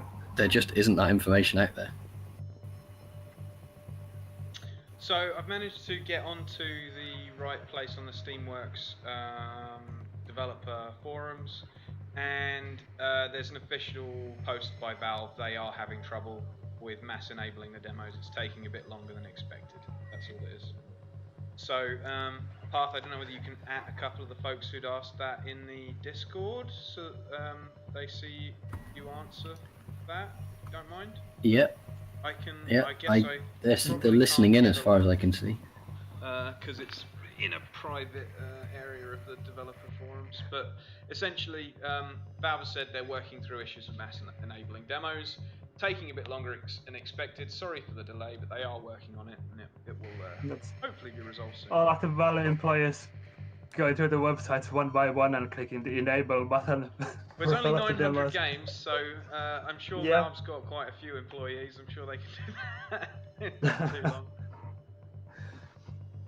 Yeah. Then again, I don't know what kind of massive old school power switch they had to pull in some Valve office basement to actually launch any game on Steam, so who knows? Might be hard work. May well be.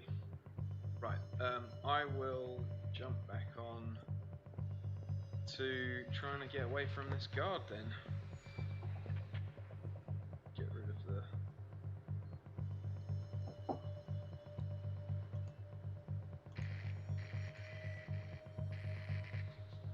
Oh no, actually, what I do need to do is get all the chat stuff back.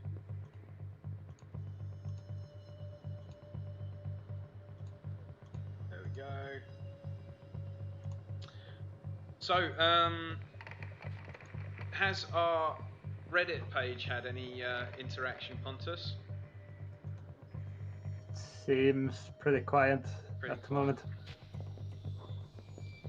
We've not done a great job of maintaining our Reddit page, in all honesty. It's one of those ones that's kind of difficult. I mean, to be fair, most people don't actually have a game to play or talk about yet. Yep. And I mean, ultimately, we wouldn't want to spend a lot of time ourselves posting stuff in the game's Reddit. It's something we want to have there for the community and people to use. Yeah, quite. So the answer is, hold on, folks. They'll keep asking questions. There'll be a demo to play pretty soon. And I believe Steam said the more questions you ask us in the Q&A, the quicker the demo will go live. So just post your questions as fast as you can.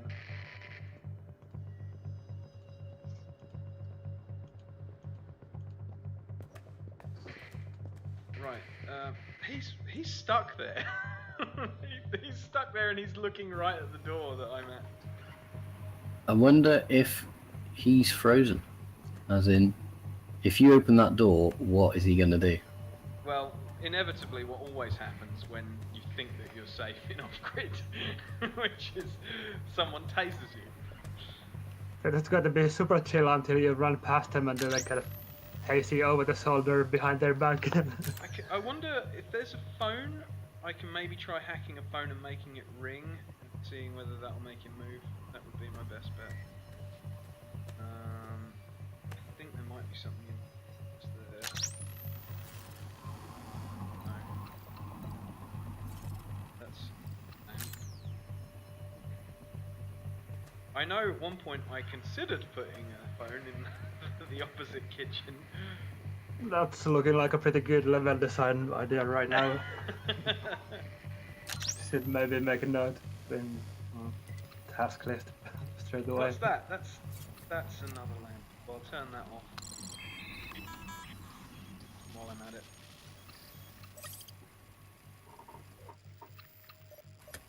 I don't really want to, like, I don't want any spoilers to be revealed, of course, but could you tell me whether or not there are any cars involved in this game that you can manipulate at some point?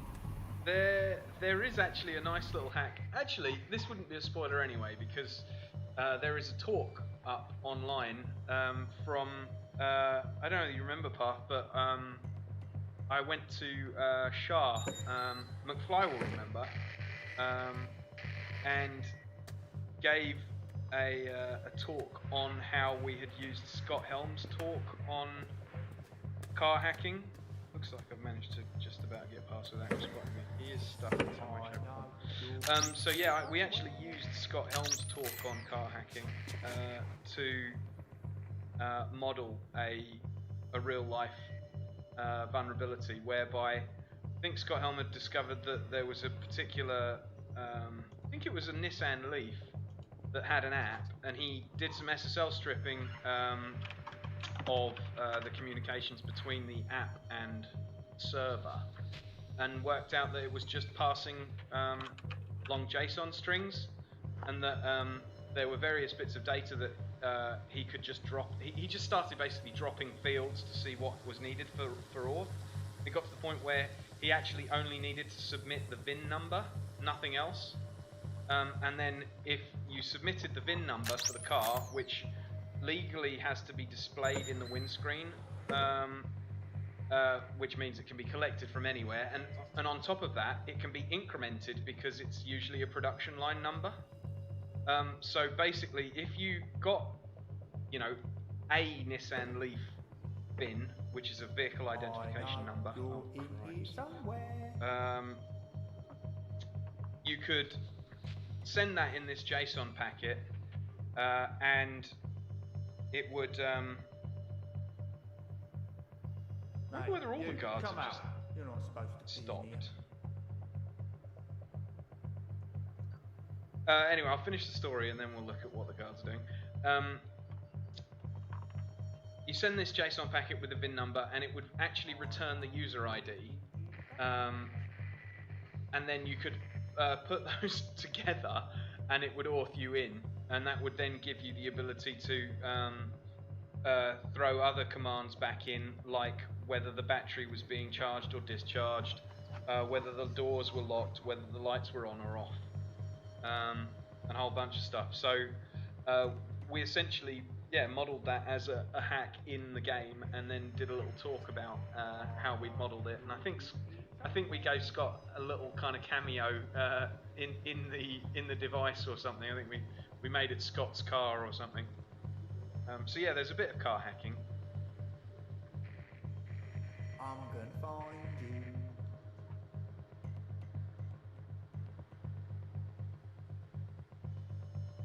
I think the AI has got, because I can, you know, they were chasing after me and they didn't find me. They're in Right, search you, mode. I come can hear out. the search You're not music. supposed I to can be hear them here. saying, "Hey, come out." They're not moving, so I think we. Well, I mean, if they're standing still and not even playing idle animation, then yes, they're frozen.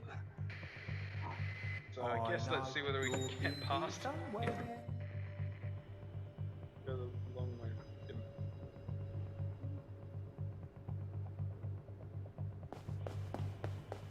No, they're bust. I'm gonna find you. Well, what I'll do is I'll get to this checkpoint and then I'll restart. And that hopefully yes, back there. The wonders of playing a work in progress game. So we found the journalist's office now. We've also found a weird collider that made me walk up in the air there. Have you seen that one? On this? No, but I think we've listed bugs about some weird collider somewhere in that area before. You, Yeah, that's come out. interesting. You're not supposed to be here. I'll do it again. Yeah, this is a known bug, but it's a pretty weird one that I don't quite know. And it seems that it's only at this place, so Weird. Yeah, Okay. Yeah. All right. Yeah, I mean, usually then it's being something like somebody replaces the model for the Windows sides or something Yeah. in the project. That's got the update automatically on all of the levels. One Yeah. of the levels didn't have a prefab version of the Windows edge, but the model, and they were scanned in the level, and then things break when you update the model, and you end with an invisible collider that's 10 times the size it should be or something. Which is just about the most painful thing to try to find in Unity. So we found the journalist's office. We found the data trail has taken us here, and their laptop is in this safe. We don't have access to the safe, I don't think. Yep, we can't get into the safe. But Path, as I'm sure you'll hopefully smile at, there is a printer here that's been badly kind of locked up, and in it is 1,245 print jobs, recent jobs, tour usage guide, interview timetable, holiday snaps, and safe password delete me.txt. Who's even printing that? Any of my previous bosses would be sending that passwords. We'll print some test pages, although I think the prefab is broken, so we'll end up with the particle effect of the paper coming out of the ceiling somewhere. Interesting, probably.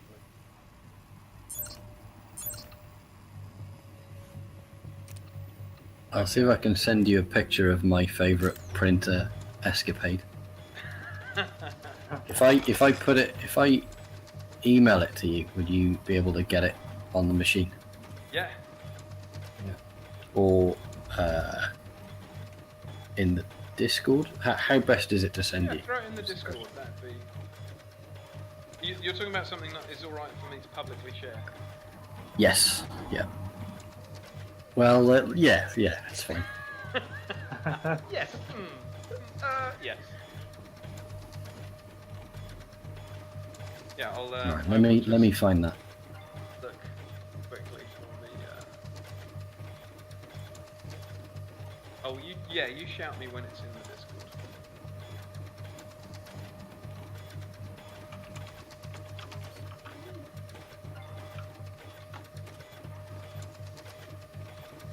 Right, so I probably need my rubber ducky.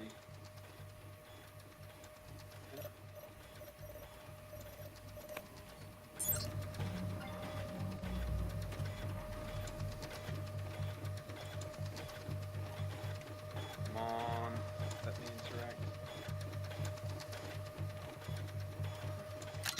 Oh no, it's just that I've got access to it now. There we go.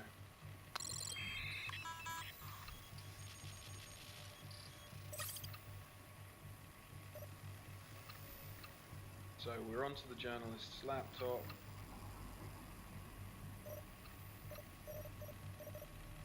Data, room director's cut, leak documents .dat. Here we go. Terence, the newspaper's editor, you have the files? The answer, yes, I think so. Terence typing, good. Find your way to the rooftop. There should be a radio antenna and power connector for the mesh node that Smedley told you to put up. We've been packing away things on the second floor, but there's probably still a few guards around at night time. Might want to find a way to distract them to get to the rooftop stairs.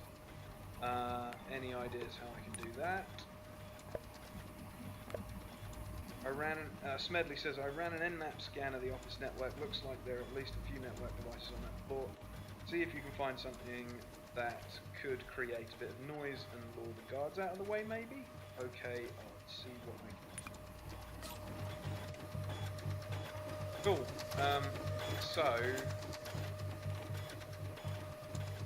I don't even know that the save games are working for checkpoints in this, actually, to know whether the... Well, maybe the guards upstairs might not be stunned into... Come out. You're not supposed to be to this illness. Let's see. Guards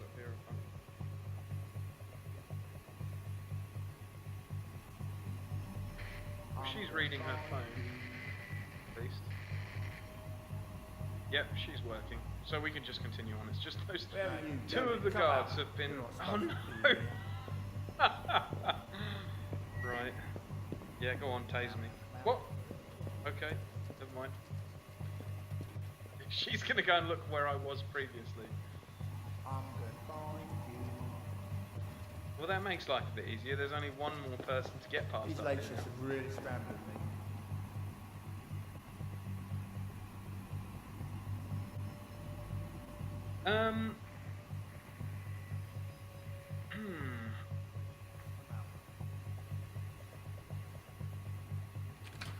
So, oh yeah, so we're looking for.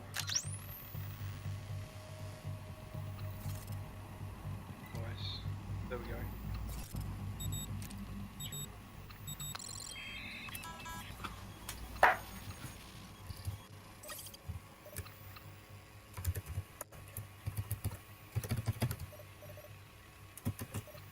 Nothing on the file system. Bluetooth devices scan. iRadio. I check the updates.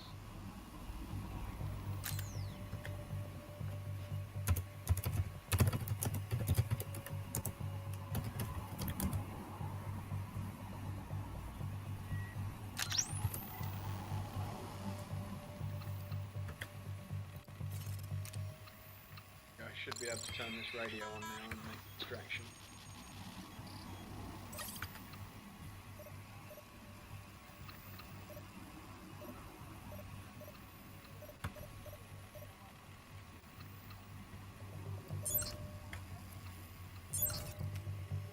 And a consumer, people we're calling users built the net. But they're not something unnecessary to it, and they're not the We are now in the process of watching.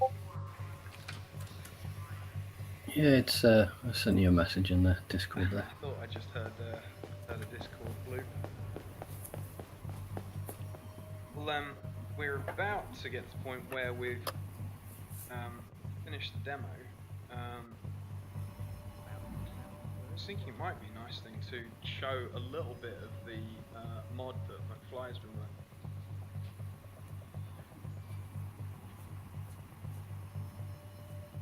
Where did you send it to me, McFly? Pathfinder? It was in private message to you, Okay. I believe. I put it. Yep.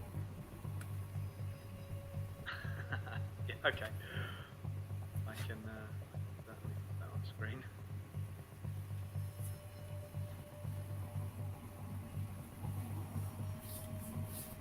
Oh, actually, no, not in my current setup.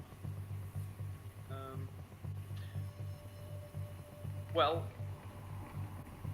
I can send it anywhere. yeah. Why don't you put it on Hack the Planet on our Discord? If anyone wants to see Pathfinder's favourite printer-based malfunction, is that the best? Yeah, malfunction's a good word. Then all they have to do is join our Discord, which is discord.gg/Semaeopus, SEMAEOPUS. And if you can't spell Semaeopus, go to offgridgame.com and there's a link to the Discord at the top of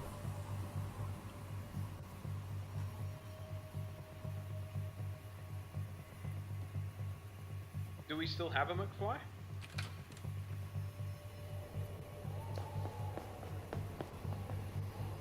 Yes, you do. You just need to. He just needs to find the unmute button.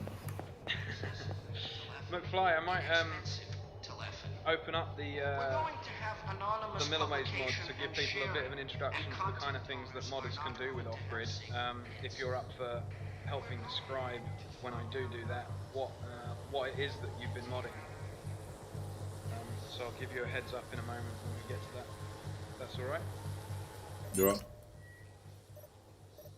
So we grab the mesh network node, which is a little Raspberry Pi-like thing. Stick it up here on this antenna, and then find our files.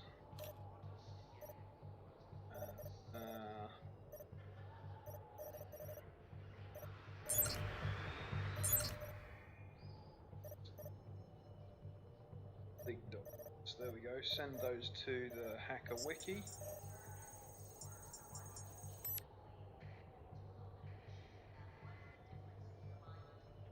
Maybe I need to send them to Smedley Butler. Never remember who I'm supposed to send.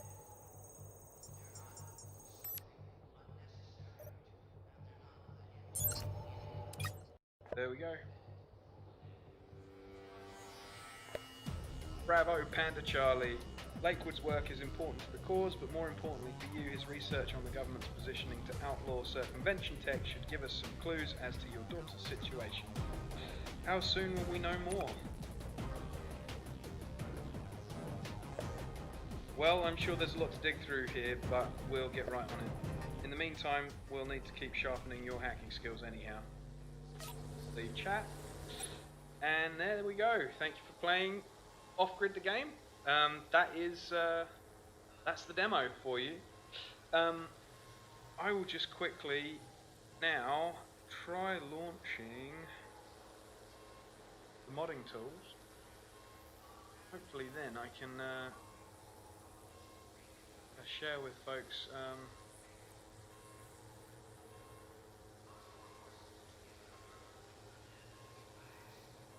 the mod that McFly's been working.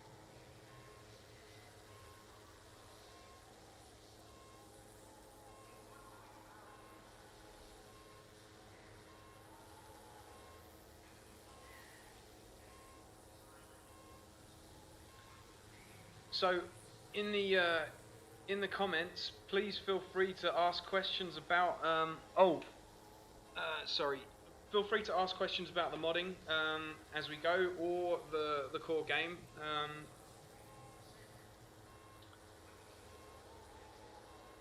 I love to read 24/7 has just said, can you repeat your Discord? I'll type it in the chat. It's I think it's discord.gg/Samopus.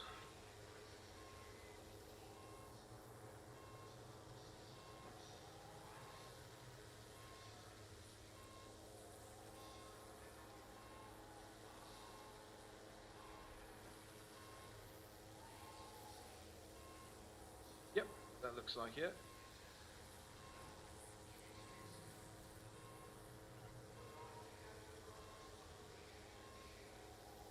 Pathfinder, you posted your favourite, there we go. Yes, indeed. So it does a bit of a world tour, that image, but I don't think I could show any others.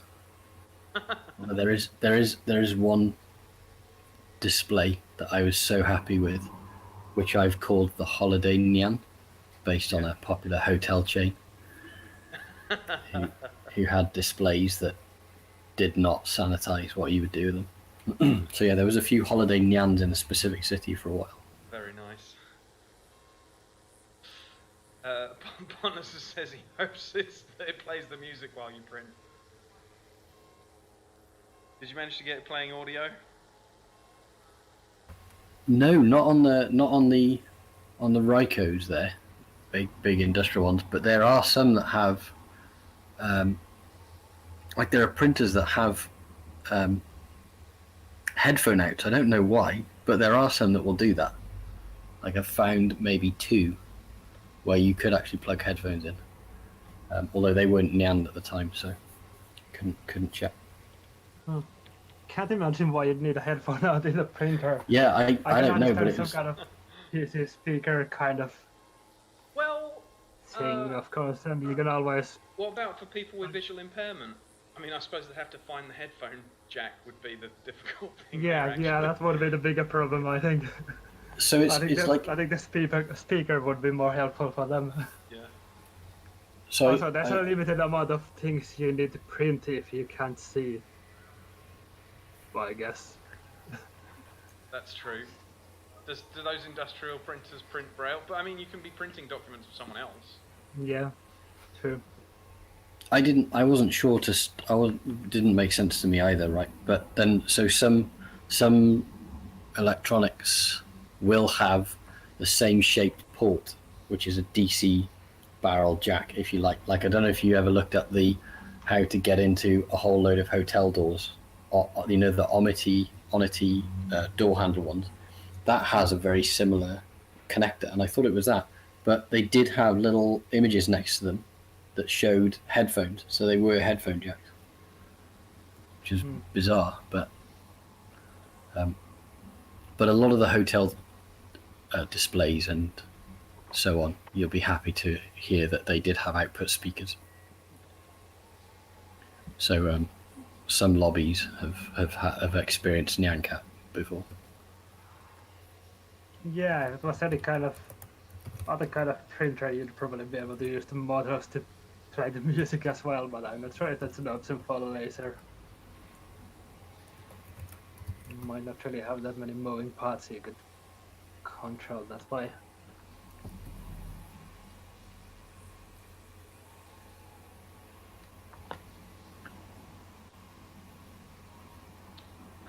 Right, so I now have the mod project loaded, so I guess what I want to do is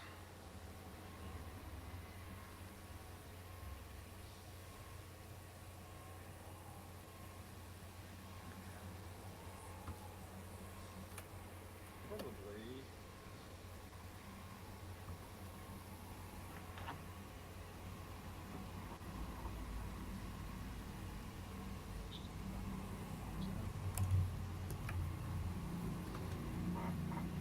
just give me a sec, let's get everything set up. Yeah, well, while you did that, we actually did get a question in Reddit. Oh yeah? So Elliot is asking if the game will be in GOG as well. Good question. Well, usually people Wouldn't asking know. that question are most interested in whether we're doing a DRM-free version, and we are doing a DRM-free version for sure. GOG are quite interesting in that they don't tend to accept games for submission until they're close to finished, so we won't be getting an answer for that until the game's closer to release, essentially, because there's not much point in contacting them yet. But the hope would be, yes, we'll certainly apply for GOG, because it's a good platform as far as we're concerned, and yeah, fingers crossed we can be on GOG, but if not, and it's just a DRM-free version that you're after, there certainly will be a DRM-free version available on itch.io and or Humble, one of the two, or both, and GOG if possible. That's a pretty thorough answer, isn't it? Yeah, I would assume the DRM-free is the big question here anyway. Yeah. I would probably say the Steam version is going to be the best version of the game for Steam workshop support. Yeah, I think that's always worth bearing in mind. That's just super convenient for any game with modding support included. Yep. But I mean, the game doesn't. It's kind of happy to run the mods, no matter how you install them and from where. Yep. So should a nice pop-up for some off-grid modding appear someday, so that would be a nice source and would work quite happily with the DRM-free version of the game as well. Yep.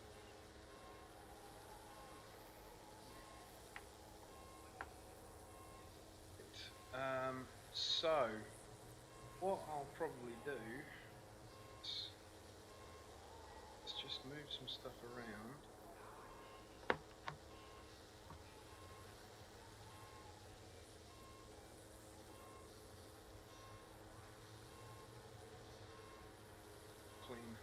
Clean desktop to work off of here.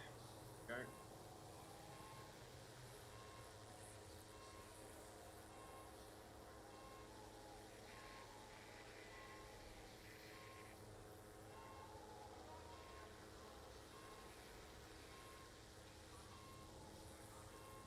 Right. So, without further ado, oh, if I can good. So for those of you watching who are interested in off-grid being moddable, this is essentially how you would go about it. We have here a Unity project that owners of off-grid get called, we call it Level Kit. It's essentially a project full of models, prefabs, scripts, components for building your entire own off-grid level. And in this instance, McFly and a young guy called Yuri and our artist Josh helped out as well.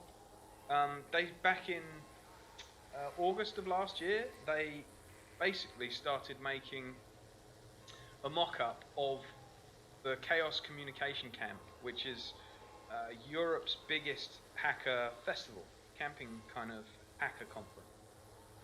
And so this is the current progress of that mod. McFly, you guys started out making the Milliways area over here, right? This was the thing that you did during the festival. You kind of did it live at the camp. Yeah, I think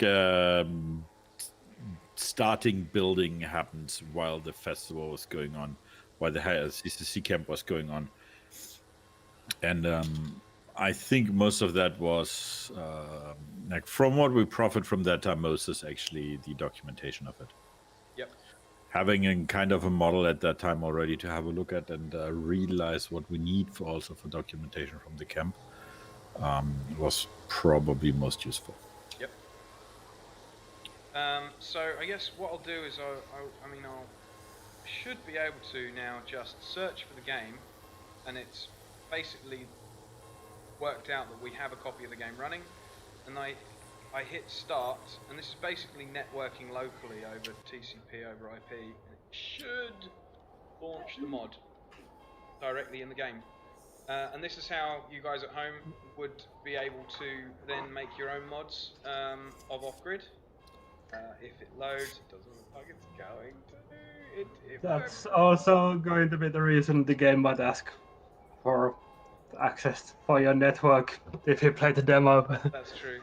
Yep. It doesn't actually need internet access, it needs access to Windows networking features.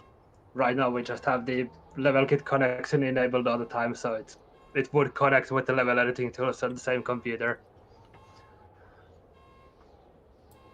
Wonder whether I needed to build asset bundles first. Press stop. Back to the game.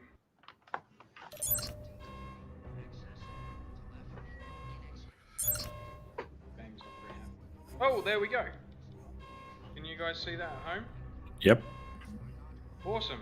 So here we are. It's carried some of the sound over actually from the main game. But here we are in the Milliways area.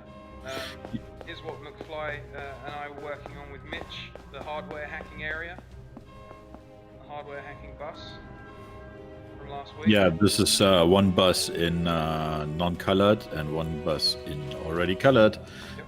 And as soon as the colored bus is the one with all the stencil for that, the other one will disappear. But you'll see that there is quite a lot of stuff, or there is some stuff left that still isn't completely uncolored. Oh yeah. And so for people watching at home, essentially, this is kind of a community-driven mod of a community event, right? I mean, it's the kind of stuff that goes on at Hacker Camp is pretty varied, but it's from all the way from, like, you'd go with Mitch and you'd learn how to solder and make a TV begon or some other piece of hardware for hacking and experimenting and doing projects with, all the way to going and seeing talks on the latest vulnerability disclosures, and right the way through to then raves that go into the middle of the night and beyond. Yeah, that basically go over the whole night. There's talks not only to technical problems, but also in the direction of art, and most importantly into the direction of society. Like we are now living in a highly computerized world, And most of the society has not adapted to that yet. So what does it mean? What consequences does it have to? How do our citizens' rights have to evolve due to the point that we are living in a computerized world? So talks on all of those topics you will find there. So we've got Lowry Love in the game as a cameo character. He's in this mod at the moment, which is chasing us over to his speaker mobile techno trolley. Tried tasering us because we're setting up him up with the wrong AI, but there he is. So those of you who know who Lowry Love is out there, that might give you a smile, and those of you who don't, I guess Google him would probably be the best bet. He's one of Britain's great young hacking minds, and went through a lot of difficulties with the US government trying to extradite him, all the way up until beginning of last year, right, that he won his case? That's right, yes. In real life, he doesn't tase you with a taser, but actually the techno trolley. Yeah, He sends sound waves instead Yep. to the same effect. So Yeah, that here's- thing is usually pretty loud. Here's the Millerways Dome, which is where Whiskey Leaks usually occurs, which is where everyone brings a bottle of the finest whiskey they can, and pretty much all of them get consumed. Yeah, basically bring a whiskey you'd like to share with some friends of you, and then we'll drink them all together. So if everybody who comes, or if every group who comes brings a whiskey, that's usually good enough. Like everybody bringing a bottle of whiskey usually ends up in a lot of headaches and quite some people not being up very early on the next day. Yeah, quite. A tent where you have the sun shining on there is a horrible place to kind of have a hangover into. That's why you have to bring the space blankets, the foil blankets, to help with avoiding having a hangover and sleeping in a steam box. But you've just reached and shown one of the talk areas. So it has been compared to a festival. Just imagine that instead of talks on bands playing music there, you actually have talks on computer security, privacy, and as said before, that is kind of our festival places in there. There we go. So, I mean, can you give an example of a talk from recent memory that you found interesting that you would have seen? Sort of titles that people... Well, I think it's good to kind of go into the media.ccc.de where you find all of those talks. Yep. And the variety in there is really very big, like from statistical approaches on collecting public data, like in the last one we had a talk, for example, on delays on German rails and information that you can get out of this publicly accessible data by just basically writing a piece of code that collects simulate train rides basically all over Germany, and therefore is able to collect delays over all of the trains, and by this find out how accurate actually the statements of German railers when it comes to their trains being on time. Right. This is just using data that's basically kinda publicly available because it's in the app from German Rail. Right. So if you watch closely what it does, you can possibly find out how to actually ask it for all of the trains in Germany or your home country. And there is other talks. There was somebody explaining how to kind of take over control of a car. I'm pretty sure some of you have seen the video with the journalist sitting on the backside of his car. And there is lots of other things. Like this is, for example, a data toilet. That's an interesting part. Because it's camping with 220 volts and Ethernet and internet. Fast internet. Like you can have a 1 gigabit internet connection into your tent by cable. Yeah, that's usually pretty unique to the camping experience, is having a gigabit connection. Yeah, that's like a lot of people sit in the morning when they wake up with a laptop that is in their tent, and look around on the network that exists over there. Everybody has a public IP address, but a lot of the servers only listen to the local camp network. So there's And quite a you- lot of space to fill in here. We've got loads of space for the rest of the camp, haven't we? I mean, if you think Yes. about how much detail there is in Milliways, and we haven't even really started to do some of the fun stuff in Milliways yet, like devices and characters you can talk to and stuff like that. Yeah, that's Quite a lot of scope here. it's a big thing that we will approach there, and the only way to actually do this is to put this on more than just one shoulder, to actually find multiple people that are interested in there. What we can do is build the landscape, Yep. give the people the possibility, and then allow the villages over there to put them in themselves. Yep. I'm just gonna run up the hill.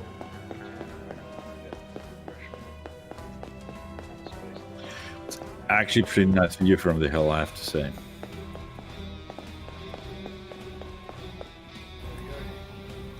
So Milliways is over there where that glowing sign is.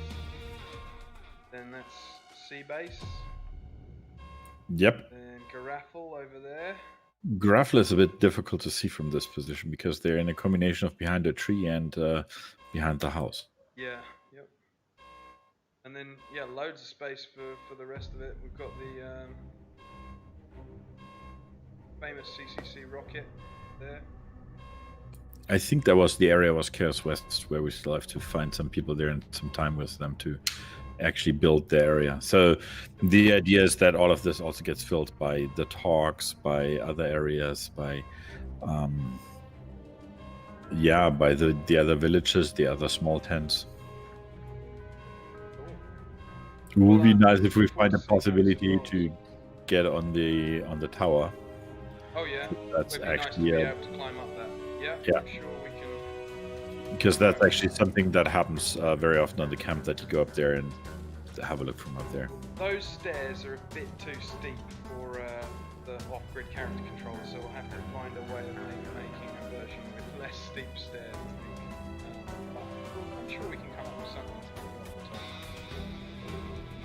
Might be that we build a set of more accessible stairs around the outside of it, and slightly kind of. Yeah, I think in reality there were also not 2 sets of stairs, but at least 3, if not 4. Oh, there you We go. could make them less steep. Yep. Good. Cool. Well, I mean, that is kind of wrapping it up for our off-grid AMA Q&A dev question time. Yeah, there will be one Yep, episode about doing the mods. Like, I think it's worth mentioning that every Yeah, 2 weeks, definitely. usually we stream some hours about it. Like, we try to build on it and actually have a live stream over that. And I think there will be one over the mod. Yeah, if I remember there that will be, correctly. for sure. So the Steam Festival runs until Monday morning of next week, so really essentially till Sunday night. And we've got all kinds of other streams lined up, including, like McFly says, we're going to do a stream where McFly and Cohort will be working on building up another area of the mod. So you'll get to see some live modding going on, and we'll talk through some of the bits and pieces. We might maybe try and add to Lowry, or add a couple more characters in, something kind of fun like that. And certainly trying to add to some other areas. That is on Thursday night, which will be at our usual time of 8 PM BST, sorry. So 9 o'clock in the evening for Central European time, and I guess midday Pacific time? Midday or 1 o'clock Pacific time. So yeah, please do come and join us and see how mods are made. I'm sliding down the hill. What else have we got going on? We've got tomorrow lunchtime in the UK, around about 1 PM in the UK, and 7 PM or 8 PM in China. We're actually having Hao, our friend, who is a Chinese and UK-based game dev and animator. He's going to do a little Q&A with us, kind of like this one we did tonight, but in the Chinese language, to be able to help promote Off-Grid over to his home country. And like I said, then the next one would be Thursday for the modding stream. Saturday night we've got another Let's Play. We'll kind of jump more into talking through the mechanics. And Sunday night we'll have a little closing party where we'll maybe try and get a few of the other folks who cameo as characters along with McFly and Pathfinder. So we'll see whether we can get Lowry along. And maybe a couple of the others. I'm sure Darren and March will probably be up coming on and having a bit more of a kind of virtual pub, but with Off-Grid in the background, and some jokes and general chats that we obviously keep in a broadcastable fashion. So yeah, well, on that note, I guess I'd like to say thanks very much to everyone for watching. Thanks to all you guys for coming along and doing the stream with us. So Andre and Pontus, thanks for coming and helping talk on the dev side of things. And McFly and Pathfinder, thanks for helping explain the hacker culture side and delving into it a bit more with some questions. Are there any last questions in the Reddit or the there doesn't look like there's anything in the Steam chat. Is there anything in the Discord? Any last things from the viewers for us to answer? I think we're good. Cool. Well, I do hope for everyone that Steam get the demo live soon. I'll probably stick around this evening, keeping an eye on it all. Hopefully it will get all sorted pretty soon, but I'll be online, making sure it does one way or the other. So yeah, thanks everyone, and see you all soon. Oh, there you go. I love to read 24/7. Is Steam going to put up the demo? Yeah, they should be. Any time now is the answer. I can't tell you exactly when. I know that they are working on it. If I just switch my screens over to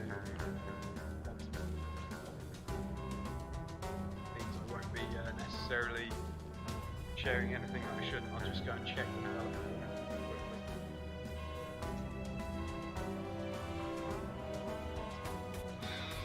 Here we go. I'll hit F5 here.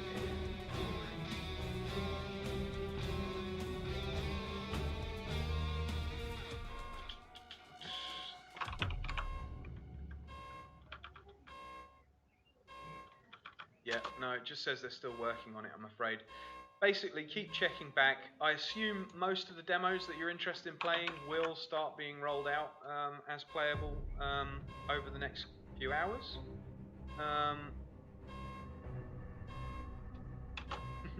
There's a bunch of devs slightly more worried than us because they're doing press releases and announcements that they've got scheduled mail outs for. So unlucky for them. Never go first is the point there.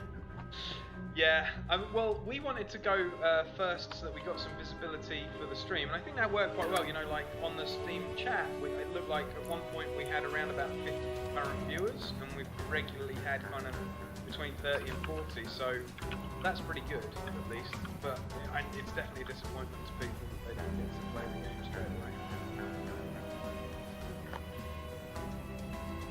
But remember, I guess the other thing is, you know, make sure you wishlist Off-Grid, make sure you click on the reminders for the events. Go to our community page or the news hub. So yeah, click on the store page and hit the community tab. There'll be a bunch of events. You can set reminders for the ones that are scheduled as part of the Steam Games Festival, and you'll get a little notification. Wishlist us, and you'll get that. Yeah, no, the same if Valve is actually working on it, and the game demo is probably going to be playable during today if you're in that part of the planet. Yeah. At the latest tomorrow, if you're on the same side with us. Yeah, exactly. If you don't get to see it tonight, do check back tomorrow, and we'll make sure that it's there one way or the other. It shouldn't take very long. Cool. All right. Well.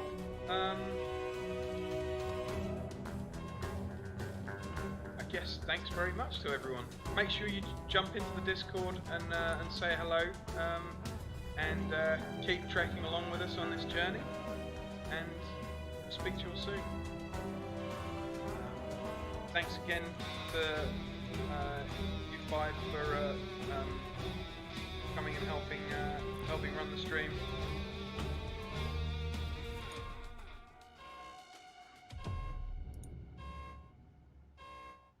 Just launched the Ubuntu desktop shell for Windows rather than OBS. There we go. And yeah, like, follow, subscribe, do all that good stuff, and we'll see you soon. Say bye, everyone. Can you say bye? I think you're all muted.